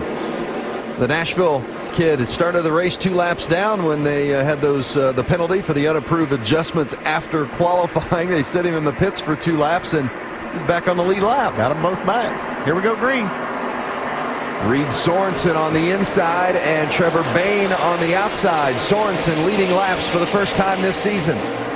Really had them stacked up there. There's Gone going around the outside again. Yeah, he started on the inside. He found the hole so he could get up there in that outside lane. Got to run for second. Well, what a run for Brendan Gaughan tonight, and his teammate Stephen Wallace having a good one this evening as well. Gaughan takes second from Trevor Bayne. Look at that thing roll the outside. Yeah, Keselowski coming to the inside of Trevor Bayne for that 3rd spot now. Justin Allgaier right behind his teammate Keselowski. There's the onboard of Allgaier. Allgaier started on the pole, led 58 laps. Carl Edwards took over and led 50. Kenny Wallace led a couple under yellow, and Reed Sorensen has led the last 13. They were just 3 wide coming off of turn 2 there. Yeah, I'm looking like the 33 car. Bliss may have touched that ball. One of those cars did. But he had Brad Coleman in the middle, Carl Edwards down on the inside. They made it work. The view from Carl Edwards, he's in 7th, Bliss in 6th. See some sparks now coming out of Bliss's car. You know, Kevin and Delana Harvick have gotten out of Mike Bliss tonight exactly what they wanted when they put that veteran driver in there. Running up in the top 10 all evening long. Still got 100 laps to go. Long way to go yet, but been strong effort from Bliss. Yeah, as Brad Keselowski now takes over that 2nd spot from Brendan Gaughan, has his sights set on Reed Sorensen. But you're exactly right. That's what they want, a veteran driver. Kevin Harvick's racing team, and not only get them points, but give them a chance to possibly win this race. See how long it takes Keselowski now to get up on the bumper of Sorensen. Not long at all. Oh, he's there. Good run off the corner. Yeah, I think he's just been waiting patiently, even when he was following Carl Edwards a while ago, just waiting to make his move, get himself to the front when he needed to be, and that's getting toward time. Right, he'll have 100 laps to go, but here he is in the lead. Keselowski makes that move in turn 4. Brendan Gaughan comes with him. Sorensen having a little bit of problem. Contact. Boy, that's smart on Trevor Bayne's part right there. Yeah, and maybe some damage on that 12 car on the right front. Looked like he did touch Trevor Bayne's left rear. Well, Allgaier squeezed it in there. When you have a fast race car, you kind of think that you can do a lot of things with it. And we saw Justin Allgaier do that. Here comes Carl Edwards to the inside now.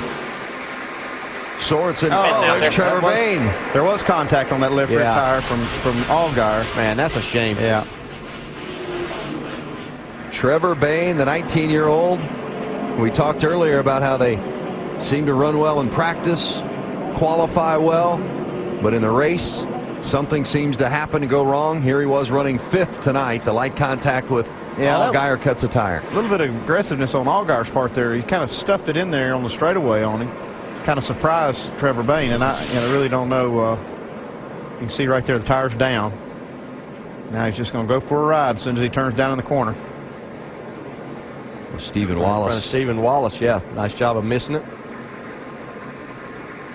And you're glad we got those safer barriers up there to kind of lessen that blow, especially on that left side impact. Yeah, that's just a real shame, as you said, Andy, because Trevor Bayne was doing a nice job tonight, keeping his car well up into the top 10 most of the night. Here's the contact that created this flat tire. Ooh.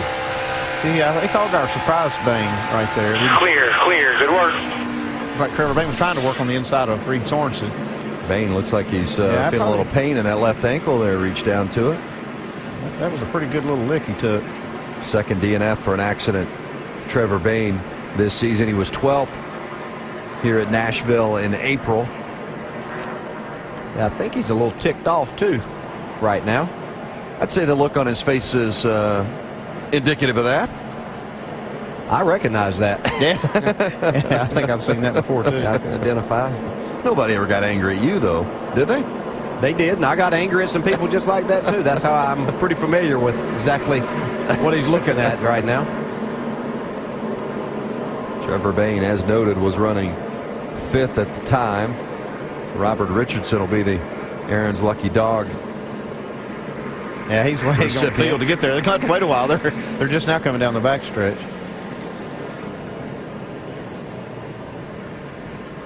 What's going through his mind right now?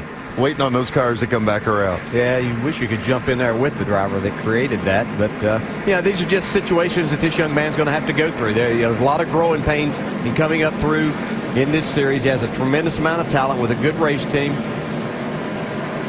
Yeah, he's just wanting to know why right there.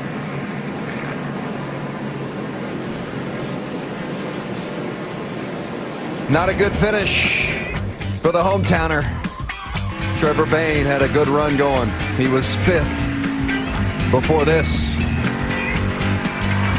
Bayne into the wall, but Brad Keselowski is in front. He leads at Nashville. You don't have to be a big soccer fan to be excited about the World Cup. You can just be a regular old soccer dad like us, right? Yeah, that's right. Normal people get excited about the World Cup. Mm-hmm. Month-long of excitement there. A lot of people excited about the USA team. We'll see what happens. Had some exciting moments in this race, a little more exciting than Trevor Bayne would have liked. That's why we are under caution. He had just a little bit of contact with the 12. The 12 of Justin Allgaier got underneath the 99, cut that left rear tire on a little bit of contact, and that was the result. Yeah, the contact was much earlier. It was on the front straightaway the lap before with Allgaier. See, Stephen Wallace just barely missed. Go down. There you go. Good job. Good job. Good job. Good job, buddy. Trevor Bayne was none too happy with Justin Allgaier for the contact. Here's Justin Allgaier explaining his side of it on the radio. Make sure the 99 knows that, you know, I got to run and put it there and keep down because of the 32. Worry about it later, buddy. Worry about it later. Concentrating on moving forward, focus forward. You just don't want to mess with that. I mean, right now you just want to get your driver, Chad Walford, the crew chief, trying to get his driver focused again on trying to win this race, and then he can worry about that. I would worry a little bit about that right front fender on the 12 car because he did make that contact, and he doesn't want to have a problem from it. Verizon Wireless customers, text CHAMPION to 43776 for exclusive champion chats, content from our NASCAR Now roundtable experts. The Verizon car of Justin Allgaier's looked pretty good tonight. Of course, he started from the pole. Has led a race high 58 laps. And tell you what, there have been a lot of drivers having good runs here tonight. The 88 of Coleman Presley had a spin early, avoided major contact in that. Maybe he wrinkled it up just a hair, and boom, here he is again. Hey, doing a great job up in the 11th spot. So nice to see this young man rebound from that. Could have been devastating to him, but he's come back, and they've done the right things of getting him back on the lead lap. Pace car is off, ready for the restart. There's Keselowski on the inside, getting a little help from his teammate Allgaier, and Brendan Gaughan on the outside. Boy, those Dodgers are long-legged on these restarts. Ooh, man, they've got some steam under the hood.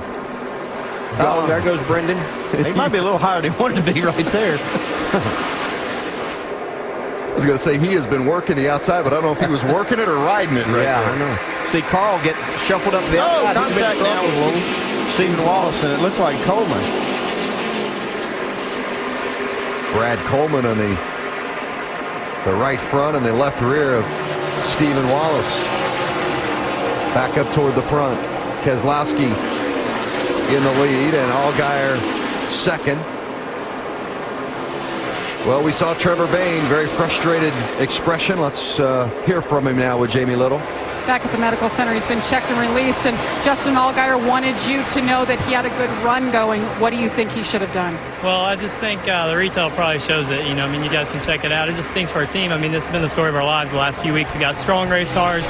running second, get a little bit of a messed up restart, end up fourth, and then those guys bobbled up on the top of turn 3 and 4, and we got under them, and then Justin decided he wanted to go for another position. I just think it's too early for that kind of race, and Justin's a great kid, a great race car driver, but that wasn't the smartest move I've ever seen, and it stinks for us because they're still out there racing, and we're in here in the pits. I hate it for our sponsors, Outpet Care and Toyota and everybody, but we're going to get them. We're going to have a strong run here before long. We just got to keep these cars together. It stinks watching them go down the drain every week. And he sure did have a fast race car top 3 all weekend, Vince. Carl Edwards going on the inside on a 3-wide move with Reed Sorensen and Brendan Gaughan. Edwards has been strong tonight as well. He moves up to 3rd. Yeah, that was a power move right there. Reed Sorensen was struggling trying to get by Brendan Gaughan, and Carl hasn't cleared him yet. Looks like Brendan Gaughan's going to try to pass Carl. Brendan really gets a run once he's able to get back to the throttle. He's running a little further around the racetrack, but really making it work. You see Carl finally takes the spot away. It's been a good run for Gaughan, though. He's the only one in the top 6 that's still seeking that first Nationwide Series win. Maybe it comes tonight at a place where we've had 6 different winners in the last 6 races here. Let's hear the radio from the 62 car, Brendan Gaughan. Making it work a little bit, Bevo. Where you at? How you running? I'm 9. That's the 4 tires right there. Get up here and let's play, brother. All right, man. Be good. That's the happiest I've been all friggin' year right there. That's what's happening right now with the 2 Rusty Wallace cars. I mentioned at the top of the show that Rusty had taken his teams out to Pikes Peak to test this week, and it wasn't just the setup that's made a difference. Brad Parrott told me a moment ago that in Brendan Gaughan and Stephen Wallace, he is seeing a total new chemistry. He said Rusty did a lot for the entire team chemistry, making these guys believe that it was just bad luck. And if they put their nose down and worked hard, that the results would come, and it would all start here tonight at Nashville. I think he's made believers, these guys, who got both cars running in the top 8. Yeah, Gaughan's best career finish of 2nd came in that rain-shortened race at Charlotte last May, but he's been a winner before, gone to victory lane 8 times in the Truck Series. Still seeking that first Nationwide Series win, but there's no doubt about it that he's had a great car here tonight, and so is his teammate Stephen Wallace. Rusty got to be happy watching the results tonight. Yeah, Rusty spends a lot of money on these teams. And if you look at these cars in the garage area, there's not a nicer set of race cars that on the racetrack than these two, and it's showing tonight. They deserve good results, and they're getting one tonight. Yeah, and what's so great, how many owners are out there? How many teams have an owner that can go get in the cars and pump the guys up to and get them to running better all in one? And so this great that Rusty takes that time and makes that effort. How much it means to him. Sorensen pressuring Gaughan. That's for 4th spot. Reed Sorensen led 15 laps earlier tonight. DJ, you thought he was going to be one to, and still may be before the night's out, to beat tonight. Yeah, we still have a little over 80 laps to go, and he may get there, but he's just not showing right now that he has the car here tonight. And these are a little different conditions than what we had here the first time, so maybe they need to make one more adjustment. But they're going to have to make some adjustments. They're going to catch these 2 Dodges up front. They're battling for 4th, but up in the front, it's Brad Keselowski, Justin Allgaier, and Carl Edwards. 1, 2, 3 here at Nashville. The Federated Auto Parts 300 for the NASCAR Nationwide Series from Nashville. Our coverage tonight presented by Pennzoil, watching the leader Brad Keselowski with 77, now 76 laps to go. When our NASCAR coverage is done tonight, it's on to qualify for the United Association Route 66 NHRA Nationals. That's at 11 Eastern on ESPN2. You can see the finals tomorrow at 4 Eastern right here. Tomorrow morning, NASCAR Now Pocono Pre-Race Edition, 9 a.m. Eastern Time, ESPN2. And the Nationwide Series on to Kentucky Superspeedway next week. Coverage begins with NASCAR Countdown at 7:30 Eastern next Saturday night here on ESPN 2. Next weekend, that is for now. Brad Keselowski out in front. Carl Edwards has moved to 2nd place, and he's about 2 seconds behind him. These 2 drivers we talked about during NASCAR Countdown earlier, Brad, were the Concrete Kings, and they're living up to it tonight. These guys have absolutely dominated on the concrete racetracks, and I tell you, Carl really has his sights set on trying to get back to Brad's bumper. Both these guys have been really, really strong, and Justin Allgaier's got a fast race car as well. If you get one opportunity to get these guys bunched back up, we're going to have a heck of a race. And just a quick note, under that last caution, not many of the front runners pitted, but Mike Bliss, remember he had scraped the wall earlier? He did pit and went back to 23rd position for the restart. You see he's trying to chip his way back up through the traffic now. So that is where that 33 car runs at the moment. Little change for position 16 there. Yeah, it looks like Josh Wise is trying to, all he does, he gets under and moves on. He's moving up he's come up to 17th place there. So good run for Josh. He's been real steady, been there all evening. All right, so with 74 laps to go, as we spin it back upstairs to Vince, DJ, and Andy, we've talked about earlier whether or not we'll get a green-white checker or whether there'll be a long run to the finish of this one, and we're setting up for one final very critical pit stop, aren't we, guys? Boy, indeed. We had about a 30 or so lap green flag run to the finish in April, a 94 green flag lap run to the finish in this race last June. We mentioned in the open, never a green-white checkered. Andy, you are one, though, that tends to believe maybe we're going to see something late. Still plenty of time for a lot of action here tonight. And, the last pit stop they made was lap 108. And so they're definitely going to have to make another one. Saw Willie Allen there. He's made his way all the way up to 13th place. Started this race 2 laps down because of a penalty. Saw some sparks out of left river. Doesn't look like it's hurting his car any. We're getting close to that window, too, for that final stop. That's at around lap 158, 159, 160, somewhere around in there. Yeah, that window will open up, and they obviously won't make that pit stop under green.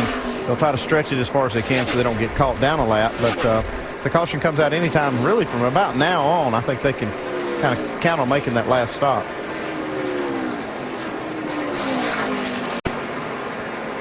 The 11 of Brian Scott, they have dropped back significantly. What's going on down there, Doc? Well, he's talked about having some issues inside the car. Here's what he had to say on the radio a moment ago. Guys, my eyes are burning. I got something I can't even see in here that's just killing me. I can smell it and it's burning my eyes.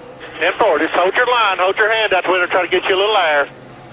On lap 141, he said something was amiss in the engine and suddenly it started sputtering and he lost 4 positions. And then within about a half a lap, he said the cockpit started having a funny smell. And now he's got something inside there that's burning, that's also burning his eyes. He's trying to hang on until their final stop around lap 180. Well, that's a tough situation to deal with.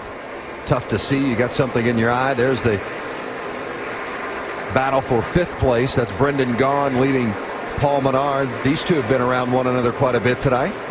Sure have. Paul Menard trying to take that spot away now. Brendan Gaughan still trying to make that high line work, but been a really good run for Paul Menard.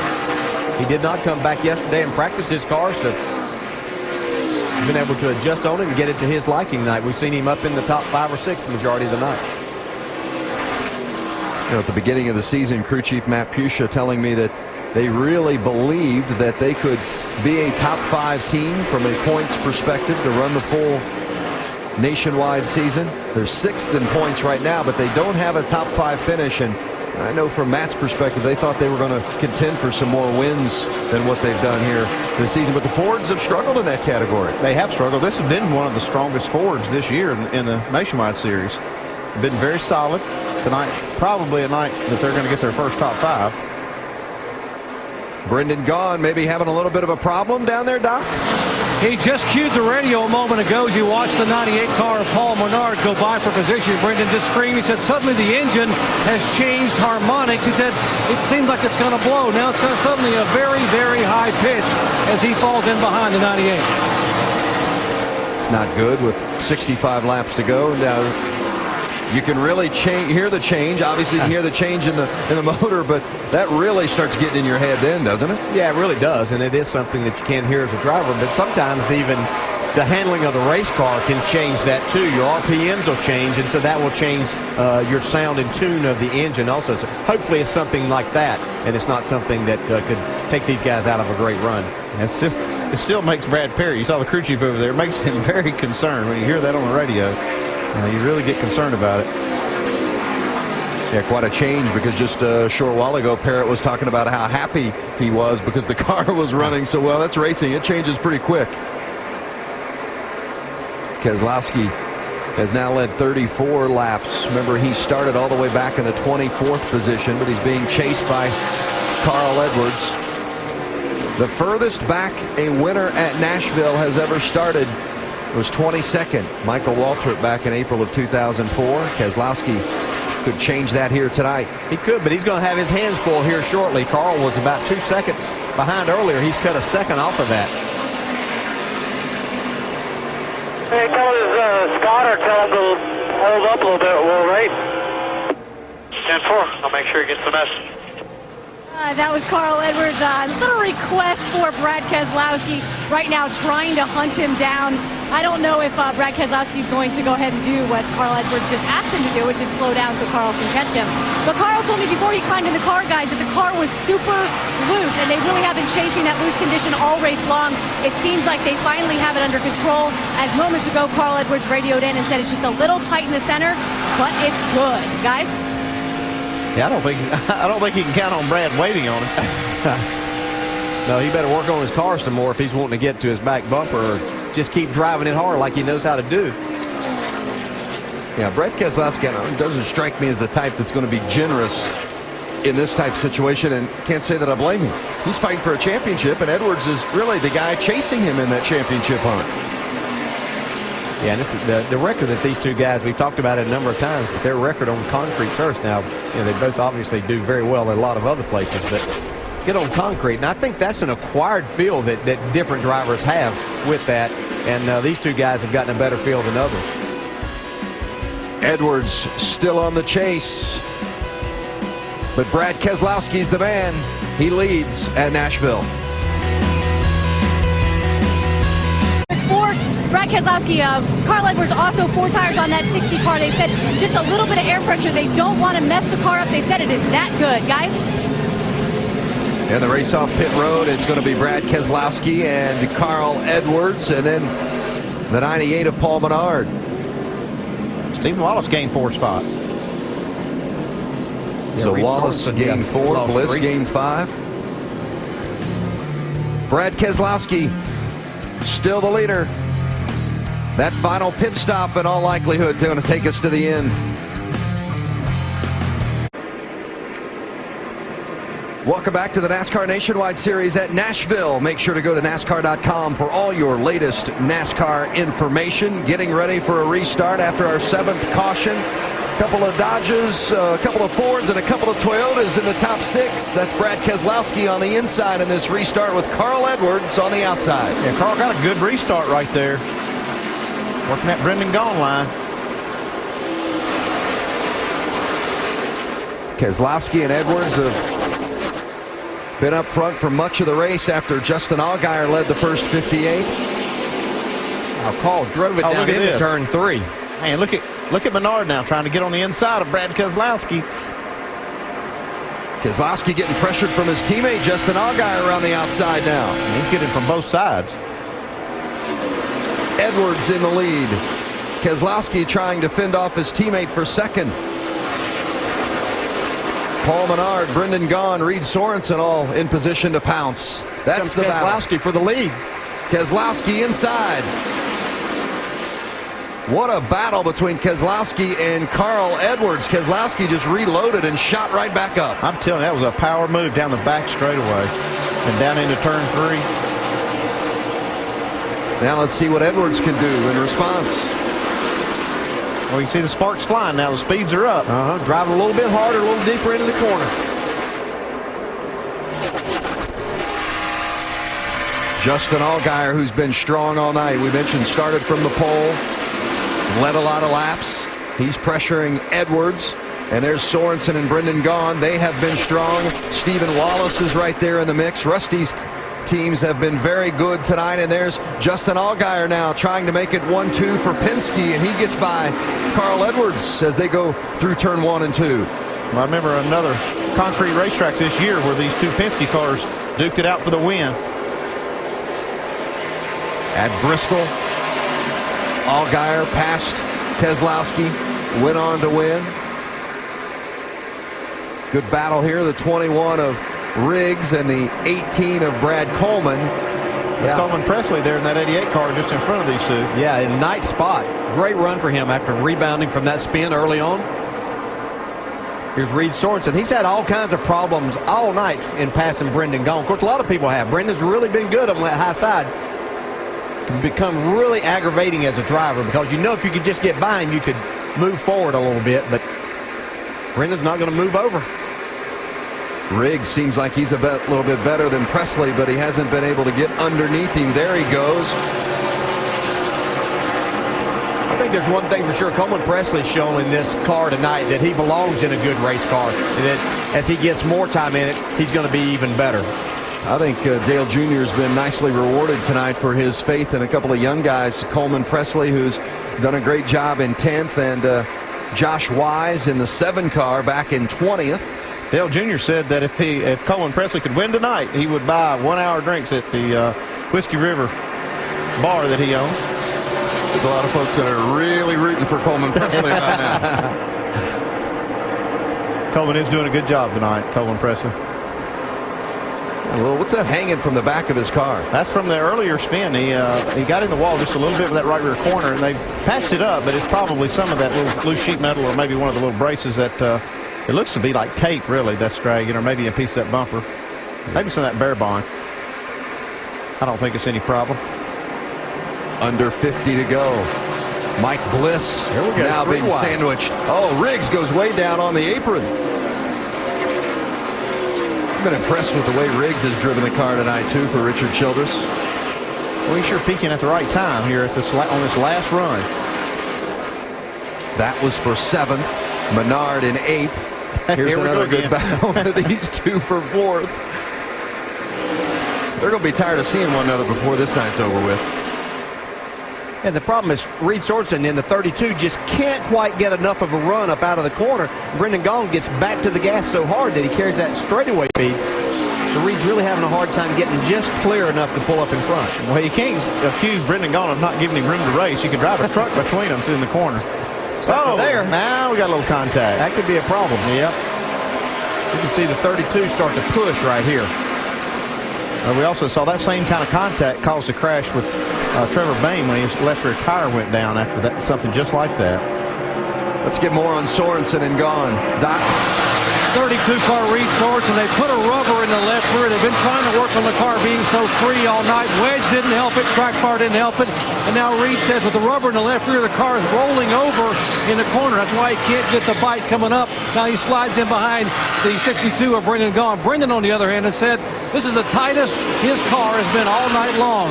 On a scale of 1 to 10, it is at least a 6 right now. Gaughan holding on for 6th, or excuse me, for 4th, and Sorensen slips back a couple of car lengths now at 5th, and Stephen Wallace is right there in 6th. 45 laps to go at Nashville. Brad Keselowski still your leader. Penske running 1-2 with Justin Allgaier in 2nd. Carl Edwards in 3rd. It's the stretch run. Are we going to stay green or do we get a yellow down the stretch? Keselowski, the points leader, leads at Nashville. The racing community lost one of its own earlier this week on Monday with the passing of Richard Jackson, longtime car owner. I know had a effect and a strong place in both of your lives as well as Brad Daugherty. The Jackson brothers shaped my career. I mean, I learned so much from Richard Jackson. We're going to miss him a lot, and our prayers are out to Kerry and his wife and his daughter Lisa. But Richard and Leo Jackson, his brother, also are really going to have a lot of history in this sport in this series. Yeah, we're really going to miss Richard. He was a dear friend, and I grew up around the Presleys and racing, and you know, Richard was very instrumental in Bob Presley's career. Back in the mid-'70s, they drug cars around the United States and really won a lot of races together, and he helped Robert tremendously throughout his late model career. He was just a great guy, very bright guy, and he's going to be sorely missed. Yeah, he sure is. You're exactly right. We see Carl Edwards trying to take over that 2nd spot. Yeah, Richard was someone that helped me get my career started as I was running around some short tracks in North Carolina and Tennessee, and really thought a lot of him. Very, very smart man, and going to be missed in the racing world. Certainly one of the highlights of his career. He owned the car of Rick Mast, earned the pole position at the inaugural Brickyard 400, the first stock car race at the Indianapolis Motor Speedway. Oh, contact right here now. A little more frustration kind of bubbling up here at the end of the race. 36 to go, and that's the battle for second between Allgaier and Edwards. I think Carl Edwards feels like he's got a faster car, just like you talked about earlier with Reed Sorensen and Brendan Gaughan. Yeah. Now, Carl Edwards' car looks to be strong enough to get up there and contend with that 22 car, Shannon. Well, his car's really started to come alive the last 5 laps. He started to almost catch Brad Keselowski and turn as fast laps as Keselowski in that number 22 car.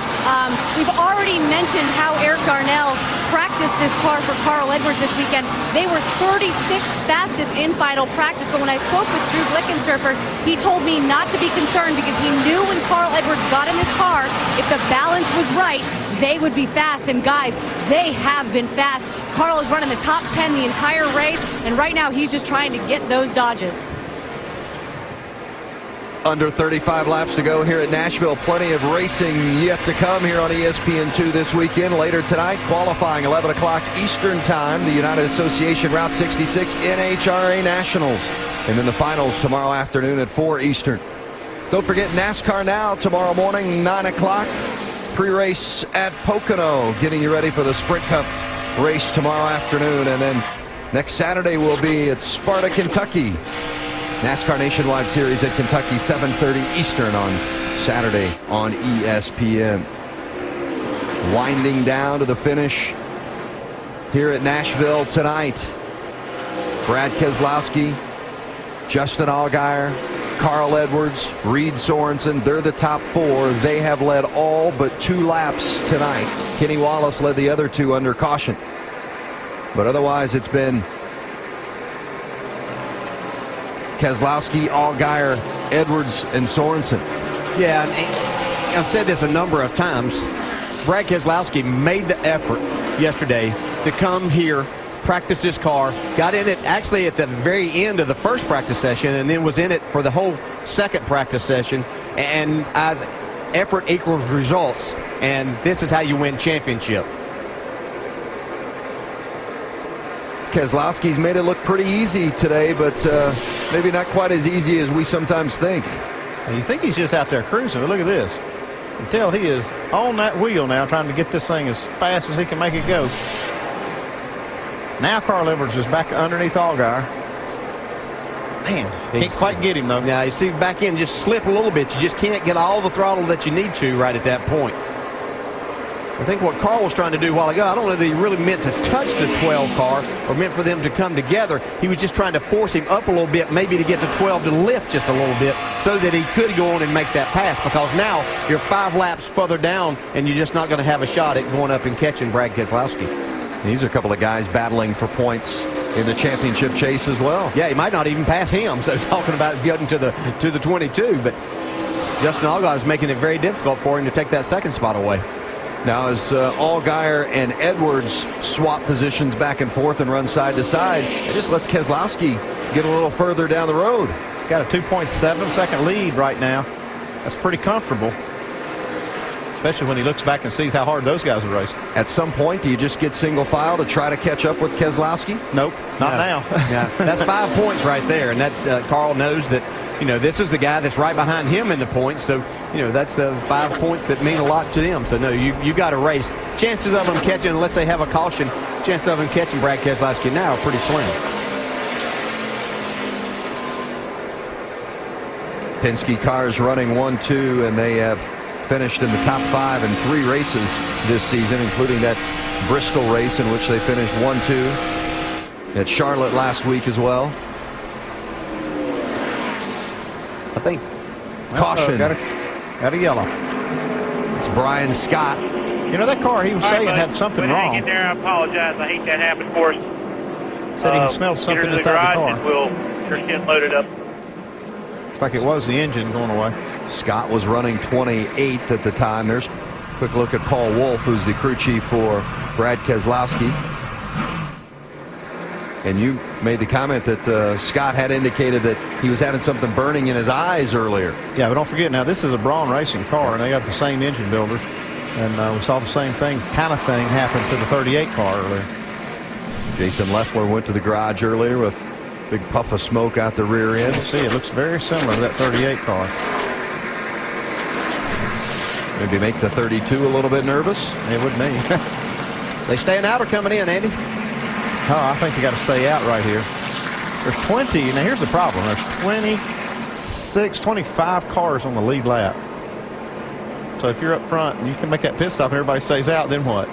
You're in trouble. That's all I think about as a crew chief. I don't want to have to come back up through there. I think I'd take my chances by staying out. But this is what Justin Allgaier and Carl Edwards needed, and even Reed Sorensen right there. Little they reset. need a restart. Yeah, little reset here. Anything could happen at this point in time. I almost bet you it's not the last caution. You mentioned all those cars on the lead lap. That's a record number for here in Nashville. 20 finishing on the lead lap here in April. The previous okay, we got some takers now. Oh, look at that right there. Carl Edwards thought better of that at the last second. So Allgaier comes, Sorensen comes. Let's go downstairs, Jerry Punch. It'll be 2 tires for Reed Sorensen. They still said the car's way too free, no fuel at all, that car. Brendan Gaughan, he thought he had a right rear tire going down. A big brake for this yellow. They're going to make an air pressure adjustment in both rears. Justin Allgaier pulling into his pits. Shannon. Doc, it's going to be 2 tires for Justin Allgaier, who came down when Carl Edwards faked them out. No fuel for the 12 car. Justin Allgaier is down and away. Got a little contact there on pit road as well. Yeah, Brendan Gaughan got some damage right there. There's the race off pit road. Stephen Wallace picks up a couple. McClure takes no tires. He's going for position. He gains 13. But Allgaier and Sorensen and Gaughan. Stephen Wallace all take 2 tires. Come back for the finish at Nashville. Down toward the finish here at Nashville. Federated Auto Parts 300. Nashville Superspeedway. Brad Keselowski, Carl Edwards up front on this restart, but boy, bad luck for the 62 of Brendan Gaughan. Had contact on pit road with 24 of Eric McClure. Big damage. They make this pit stop and they come right out of their stall, and Eric McClure's trying to get to his right here. That's why I didn't like pitting right here in this situation. Horrible call, Brad Barrett. Horrible call. We made 4. We got a flat left rear, and you change it. The left rear is not flat, okay? Come back in. Yeah, let's start 23rd now. Damn it, Brad. Now, Brendan Gaughan was also penalized for speeding off pit road. That's why he had to come back in. Not good, as Doc is now with Brad Parrott, the crew chief on the 62. Brad, we heard you change the call. You were going to go 4 and decided to go 2. Why? Well, you know, track position's everything, and we're sitting right here with 24 laps to go, and our car's been great on when we did 2 tires.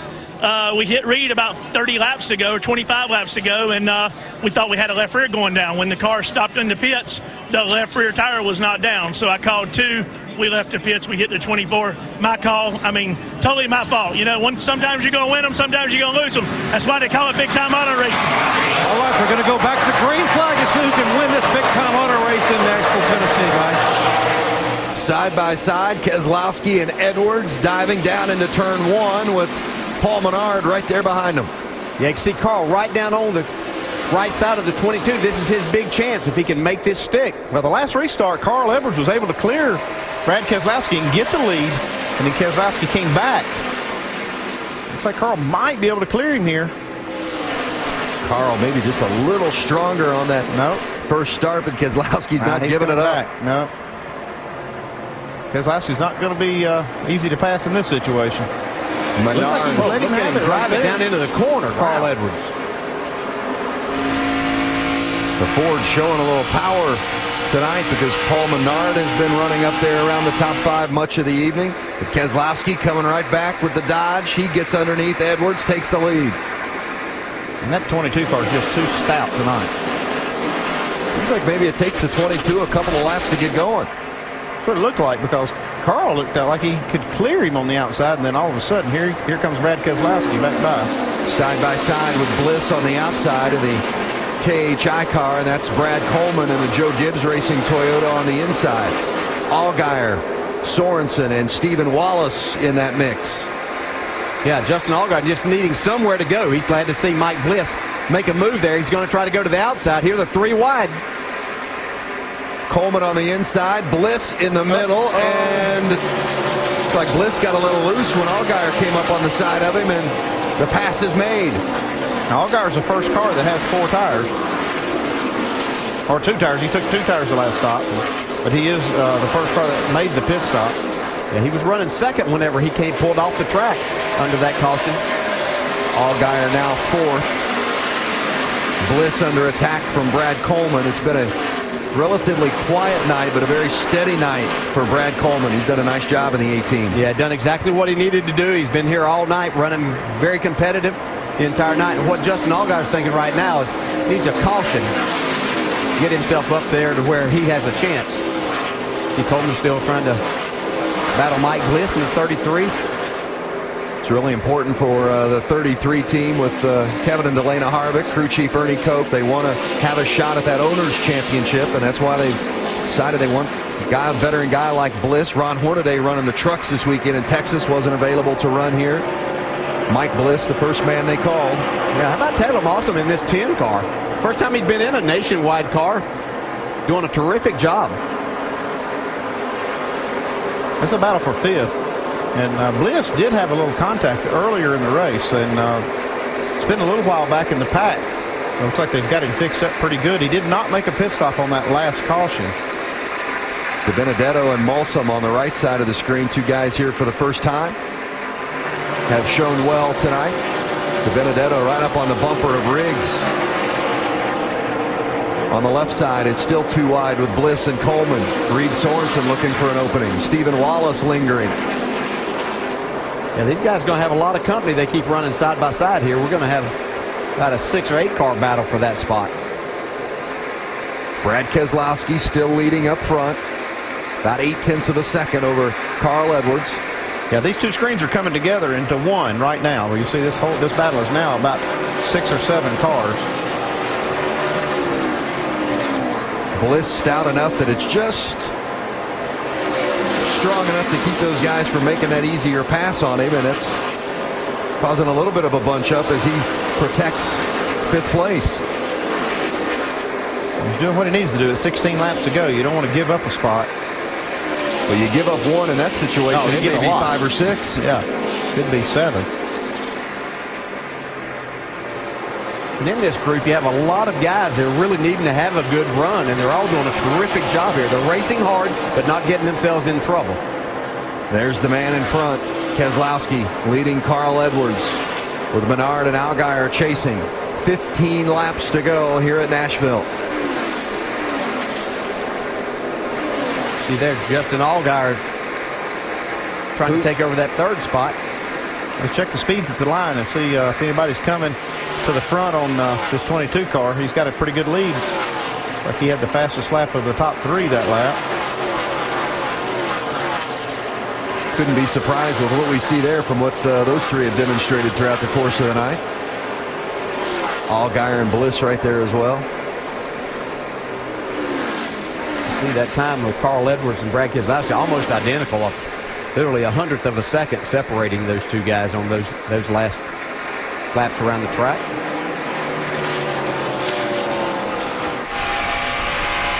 The view out the front of Justin Allgaier's car. He pursues the Menards Ford of Paul Menard. Like I said, he's the highest running car that took tires that last caution. You think he'd have just a little tire advantage on these top 3. Well, the tires have really held up well here. They have. You got to give Goodyear a lot of credit. This has been a great race for them. Yeah, we've had 2 races here, and then both times the track's rubbered in well, and they've had no tire issues. It's hard on a concrete track. Concrete tracks are a challenge. Well, it's been a well-run race. 26 cars on the lead lap. Mentioned earlier that 20 is the record. As Menard leads Allgaier, let's check in with Shannon Spake. Well, speaking with Paul Menard's team this week, they said that they definitely have good cars. They just don't have the speed to get to victory lane just yet. I think that they've probably proved that wrong here tonight. They've been very fast. They knew that the car was a top 10, but he has been up in the top 5 the entire race. This is the same car that Paul Menard brought to Darlington, and it is getting it done for him again here this evening. Strong run for Menard. The Fords shown themselves well here tonight with Carl Edwards currently in 2nd. Ford's last NASCAR win came at Phoenix last November when Edwards won the Nationwide Series race. Carl's going to have to keep digging if he's going to catch Keselowski here as we come to 10 laps to go. He had a couple of laps there where he was quicker and actually cut it down to about 3/4 of a second. I think Brad Keselowski might just be running enough to keep him behind there. What do you think? Keep checking that mirror, and he says, I'll just keep that gap right there. The top three, Keselowski, Edwards, and Menard, all guys pulling double duty this weekend. Keselowski will start 11th in the Sprint Cup race tomorrow at Pocono. Edwards will start 26th. Menard will start 33rd. Allgaier getting a run off, trying to get underneath Paul Menard. A late race caution would put Allgaier in a little better position with fresher tires and be able to bunch back up here. That's what he's hoping for. Yeah, I thought he might be able to make the pass there when he got some clean air to the nose, but Paul Menard really strong off the corner. This is the battle for third. Not as much of a battle up front. Keselowski leads Carl Edwards by 1.3 seconds. Keselowski now has led the most laps. Quite a while ago, in fact, he's led 89 laps, so it's been a while since he took over that lead per se, but he's now led the most laps in the last two races, Charlotte and, of course, this one here tonight in Nashville. That's the first time in Keselowski's career he's led the most laps in consecutive races.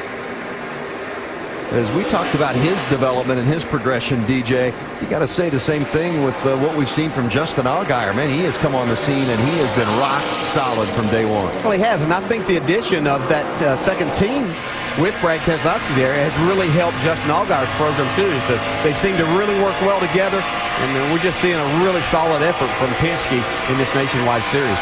Allgaier is going to run in the Prelude to the Dream Wednesday night, Tony Stewart's event on the dirt at Eldora in Rossburg, Ohio, and I know that I've heard Justin, he's pretty good on dirt.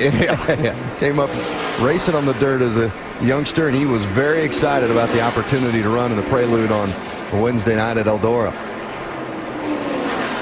That's a great event Tony puts on, raises a lot of money for charity, and the guys go have a great time. Well, if you've never been to Eldora, at some point you need to put that on your list of things to do. It is a special racetrack. Getting down to the nitty-gritty here, but Keselowski being unchallenged at this point as you see his lead continues to grow. 5 laps to go for Brad Keselowski.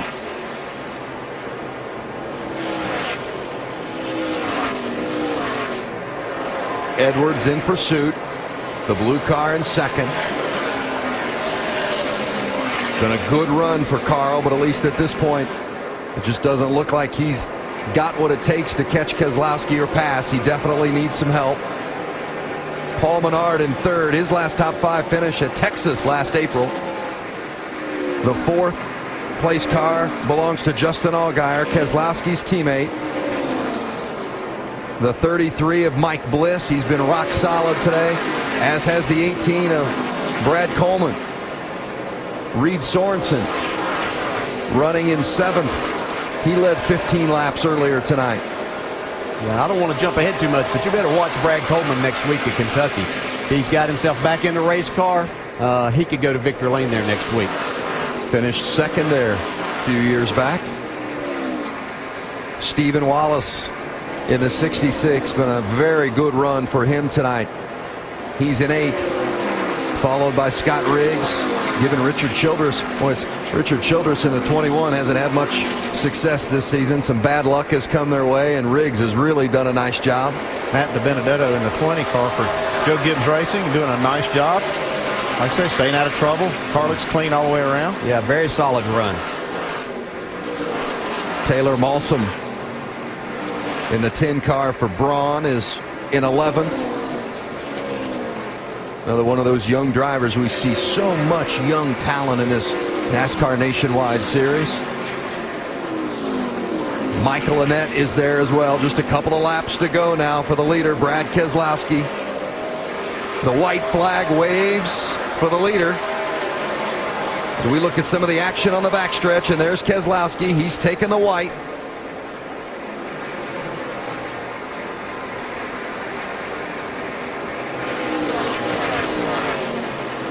onto the backstretch. He stretched it out on Carl. He's run a great race tonight. No surrender Brad corner, Keselowski. buddy. Nothing out back. No surrender. He's just solid all night. He was patient when he had to be, and he pushed the pedal when he needed to. Brad Keselowski will win for the third time in 2010. He takes the checkers at Nashville. Yeah, it's going to be fun, man. Thank you very Carl much, Paul. Edwards Thank you very much, brings it in everybody on the second. team. Good battle for the finishes. Josh Wise brought home a solid effort in the 7 tonight. There's Paul Wolf, very happy. The 9th win for Brad Keselowski in his Awesome NASCAR job Nationwide tonight, man. Series career. And I think he said he had room for the guitar on the plane. That guitar, nice trophy. Jamie Little with Paul Wolf, the crew chief. Well, this was the first time that Brad Keselowski did double duty in 2 different states. How important was him getting here yesterday from Pocono to get those practice laps? Well, it was real critical. You know, it's so competitive to win these races, and it just shows, you know, the effort he's willing to put in for this championship, and that means a lot to all the guys. And everybody's just working really hard, and just can't thank everybody enough for all the support back at the shop. Congratulations, Paul. And he just told his driver, go ahead and burn it up, do those donuts. We're not using this motor again. Paul Wolf's 3rd Nationwide Series win as a crew chief. He's gotten them all with Brad K. Nice touch. Always great to see the American flag flying, and Brad Keselowski celebrates his win here tonight at Nashville Superspeedway. And they're nice with that checker flag. If you're going to have a couple of flags, the checkered and the American, I think, are the 2 winners. Yeah, he grabbed that other one. Brad Keselowski joins Carl Edwards and Scott Riggs as the drivers to win multiple races at the Nashville Superspeedway.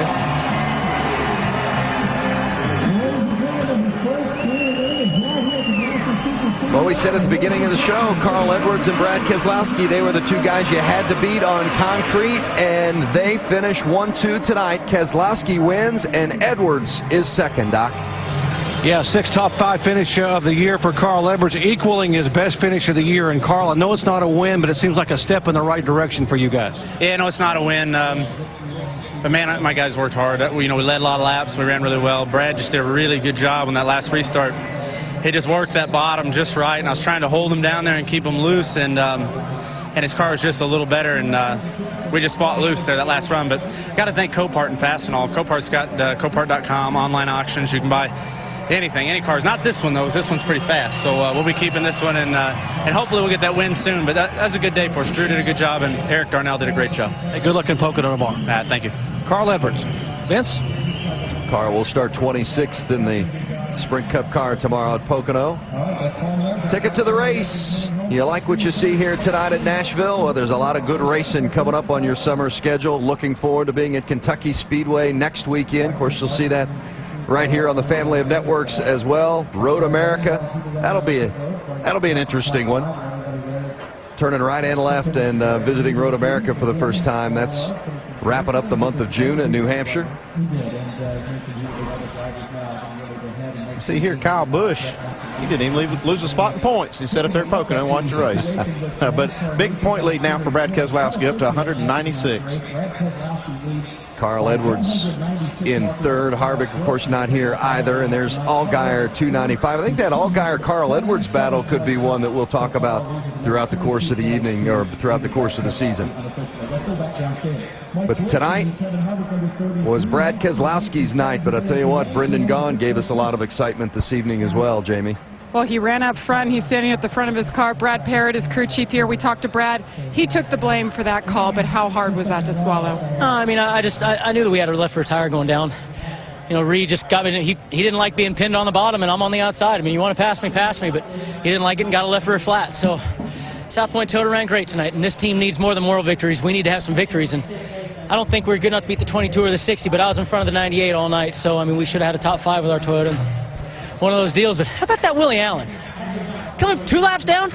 I got to talk some good about Willie Allen. I'm pretty proud of that kid. 2 laps down with a team with no budget. Way to go, boys. It was a great run. Hey, it was a moral boost for you guys as well. Vince? Willie Allen, indeed, will give a little salute. Remember, he was parked on pit lane for 2 laps because of some adjustments made after qualifying that were illegal, and Allen came back to 15th. But this night belonged to the man in the 22, and that's Brad Keselowski. Shannon Spake? Well, Brad Keselowski started today's race 24th, drove his car all the way to victory lane. Sam Bass handing Brad his second Gibson guitar here at Nashville. And Brad hands it off to his crew. Great run for Brad Keselowski in this 22 car here today. Brad Keselowski celebrating your second victory. You made it look easy there at the end, but it was definitely an eventful race for you. You avoided 2 wrecks, a battle with Carl. How good was that car today? It was pretty good, you know. Carl had an excellent car. He had a really good long-run car, but our discount tire Dodge Charger just plugged away all night, solid. Really proud of everybody at Penske Racing for this strong car. Paul Wolf, all these guys. It's just so much fun to drive these cars. This has been a dream season so far, and can't thank everybody enough that has put this program together. Roger, I'm sure you're watching on TV. Thank you. You know, Discount Tire, Ruby Tuesday, that sponsor this car. There's just awesome race cars with an awesome race team. 196 points, that's your lead. It's cool, really cool. We're proud to be here in Victory Lane. I still wish Kyle was here because this would be more fun to beat him, but I'm sure he's watching on TV. Come back soon. We want to beat you. Brad Keselowski definitely dedicated, showed up for practice yesterday and winning the race here at Nashville tonight. Vince? Hey, Brad talking a little smack there in Victory Lane, throw too. it down on Kyle. You in Victory Lane, you can talk all you want. Final thoughts tonight? Yeah, 22 car just too strong for everybody, and you got to hand it to Paul Wolf, crew chief, and the whole team did a great job this weekend. Yeah, starting this race team just this year, got the big points lead. These are the guys to beat. A lot of fun tonight. The 3rd time that he's been to Victory Lane, Brad Keselowski, this season. Doc?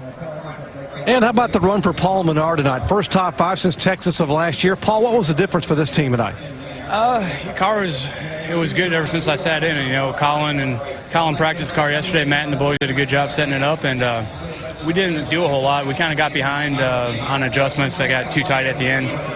Kind of scared to free it up too much, but we should have gotten just one more little bit freer, and it would have been okay. But overall, good night for a certain team, Menards Ford. Didn't have any practice at all. Brings it home with a very impressive 3rd place finish. Jamie. And Willie Allen brings it home 15th after being 2 laps down. Local man right here in Nashville. Countdown show, you took us through the devastation, what you guys have been through. What does this top 15 mean for you and this team? It means the world to all of us. The 31W installation team didn't give up. The people around here in Middle Tennessee, they don't give up when adversity strikes, so we got 2 laps down and we fought all night long. Come up through there, we got a little bit further ahead than we finished and had a little tire issue, but top 15 tickled to death. Man, I can't say enough about these guys on a limited resource. Wayne Day, all these guys for giving me this opportunity, and looking forward to going to Kentucky. Congratulations, Willie Allen. He's been through a lot, and this is a heck of a payoff. Allen? Yeah, to be sitting on pit road for 2 laps when the race started and come back for a lead lap finish in 15th. Great run for that Wayne Day Racing team. So Brad Keselowski getting the most out of his trips back and forth from Pocono by celebrating in Victory Lane tonight. And the effort that led to his doing the winners' interviews began on Friday when he made the trip down for practice. Made the 800-mile trip down just to come down and shake down that car, make sure everything was right for tonight. And it absolutely paid off, shows his dedication. This man is obviously one heck of a racer. That was after Cup qualifying at Pocono. Then after the practice here in Nashville, back to Pocono. Sprint Cup happy hour earlier today. Then back on the choppers and planes for the 838-mile trip.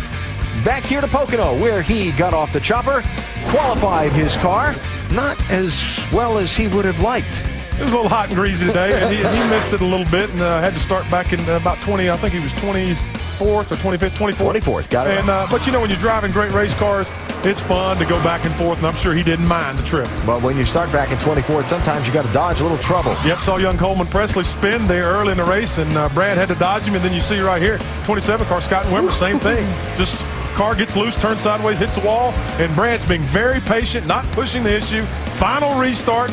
He gets down below Carl Edwards, who we thought may have a strong enough car to contend with him. And once he pulls up in front, it's all over but the crying, baby. I was really impressed with the patience he showed when Carl was on him and trying to hold him down to that bottom line. And knowing the strength of his car, DJ said a minute ago, regrouping and using that strength to get past him. That's exactly right. And Carl, you got a little bit more of that. Carl, okay, we got Carl Edwards congratulating him here. And the thing about Brad, we know his temperament, and we expect him to be a little bit more aggressive, but he showed a lot of maturity tonight and got himself to victory lane. And his dad, Bob, there in the black shirt, congratulating Brad as well. Let's talk with the man who dominated the early portion of this race and had to make a rally himself, docked with Justin Allgaier. Yeah, from the pole, Justin Allgaier, good fourth-place finish. How was your night? Our night was interesting, to say the least. We had a great Verizon Dodge all night long. Great pit calls. Unfortunately, though, the one pit call we made on a green flag pit stop got us caught a lap down. So it's frustrating to know that we came back to finish fourth. But, a great night for Penske Racing. Got a win, got a pole, and a fourth-place finish. So here for them. But just got to thank Verizon and Nationwide Insurance for all they do for our sport. And just want to say that we're thinking about all the flood victims here in Nashville. This is a tough time for them, and we're definitely praying and thinking about them, over the next couple of weeks. And we echo those comments. Back-to-back fourth-place finishes here at Nashville this year for Allgaier.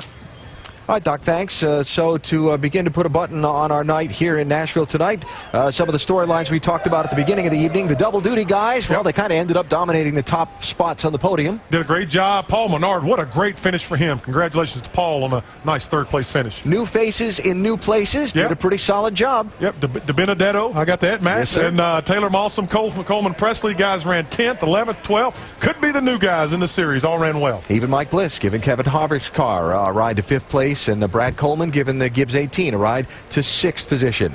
Talked about Willie Allen, heard from him there a minute ago, came back from 2 laps down to finish in 15th position. And we also talked about the Concrete Kings, Kezzy and Carl, and they wound up finishing 1st and 2nd. So next week, the NASCAR Nationwide Series moves on to Kentucky Motor Speedway. That is next Saturday night. Our coverage starts at 7:30 Eastern on ESPN, and that is beginning with NASCAR Countdown. And don't forget, tomorrow, the NBA Finals, Game 2 on ABC at 8 Eastern, 5 Pacific.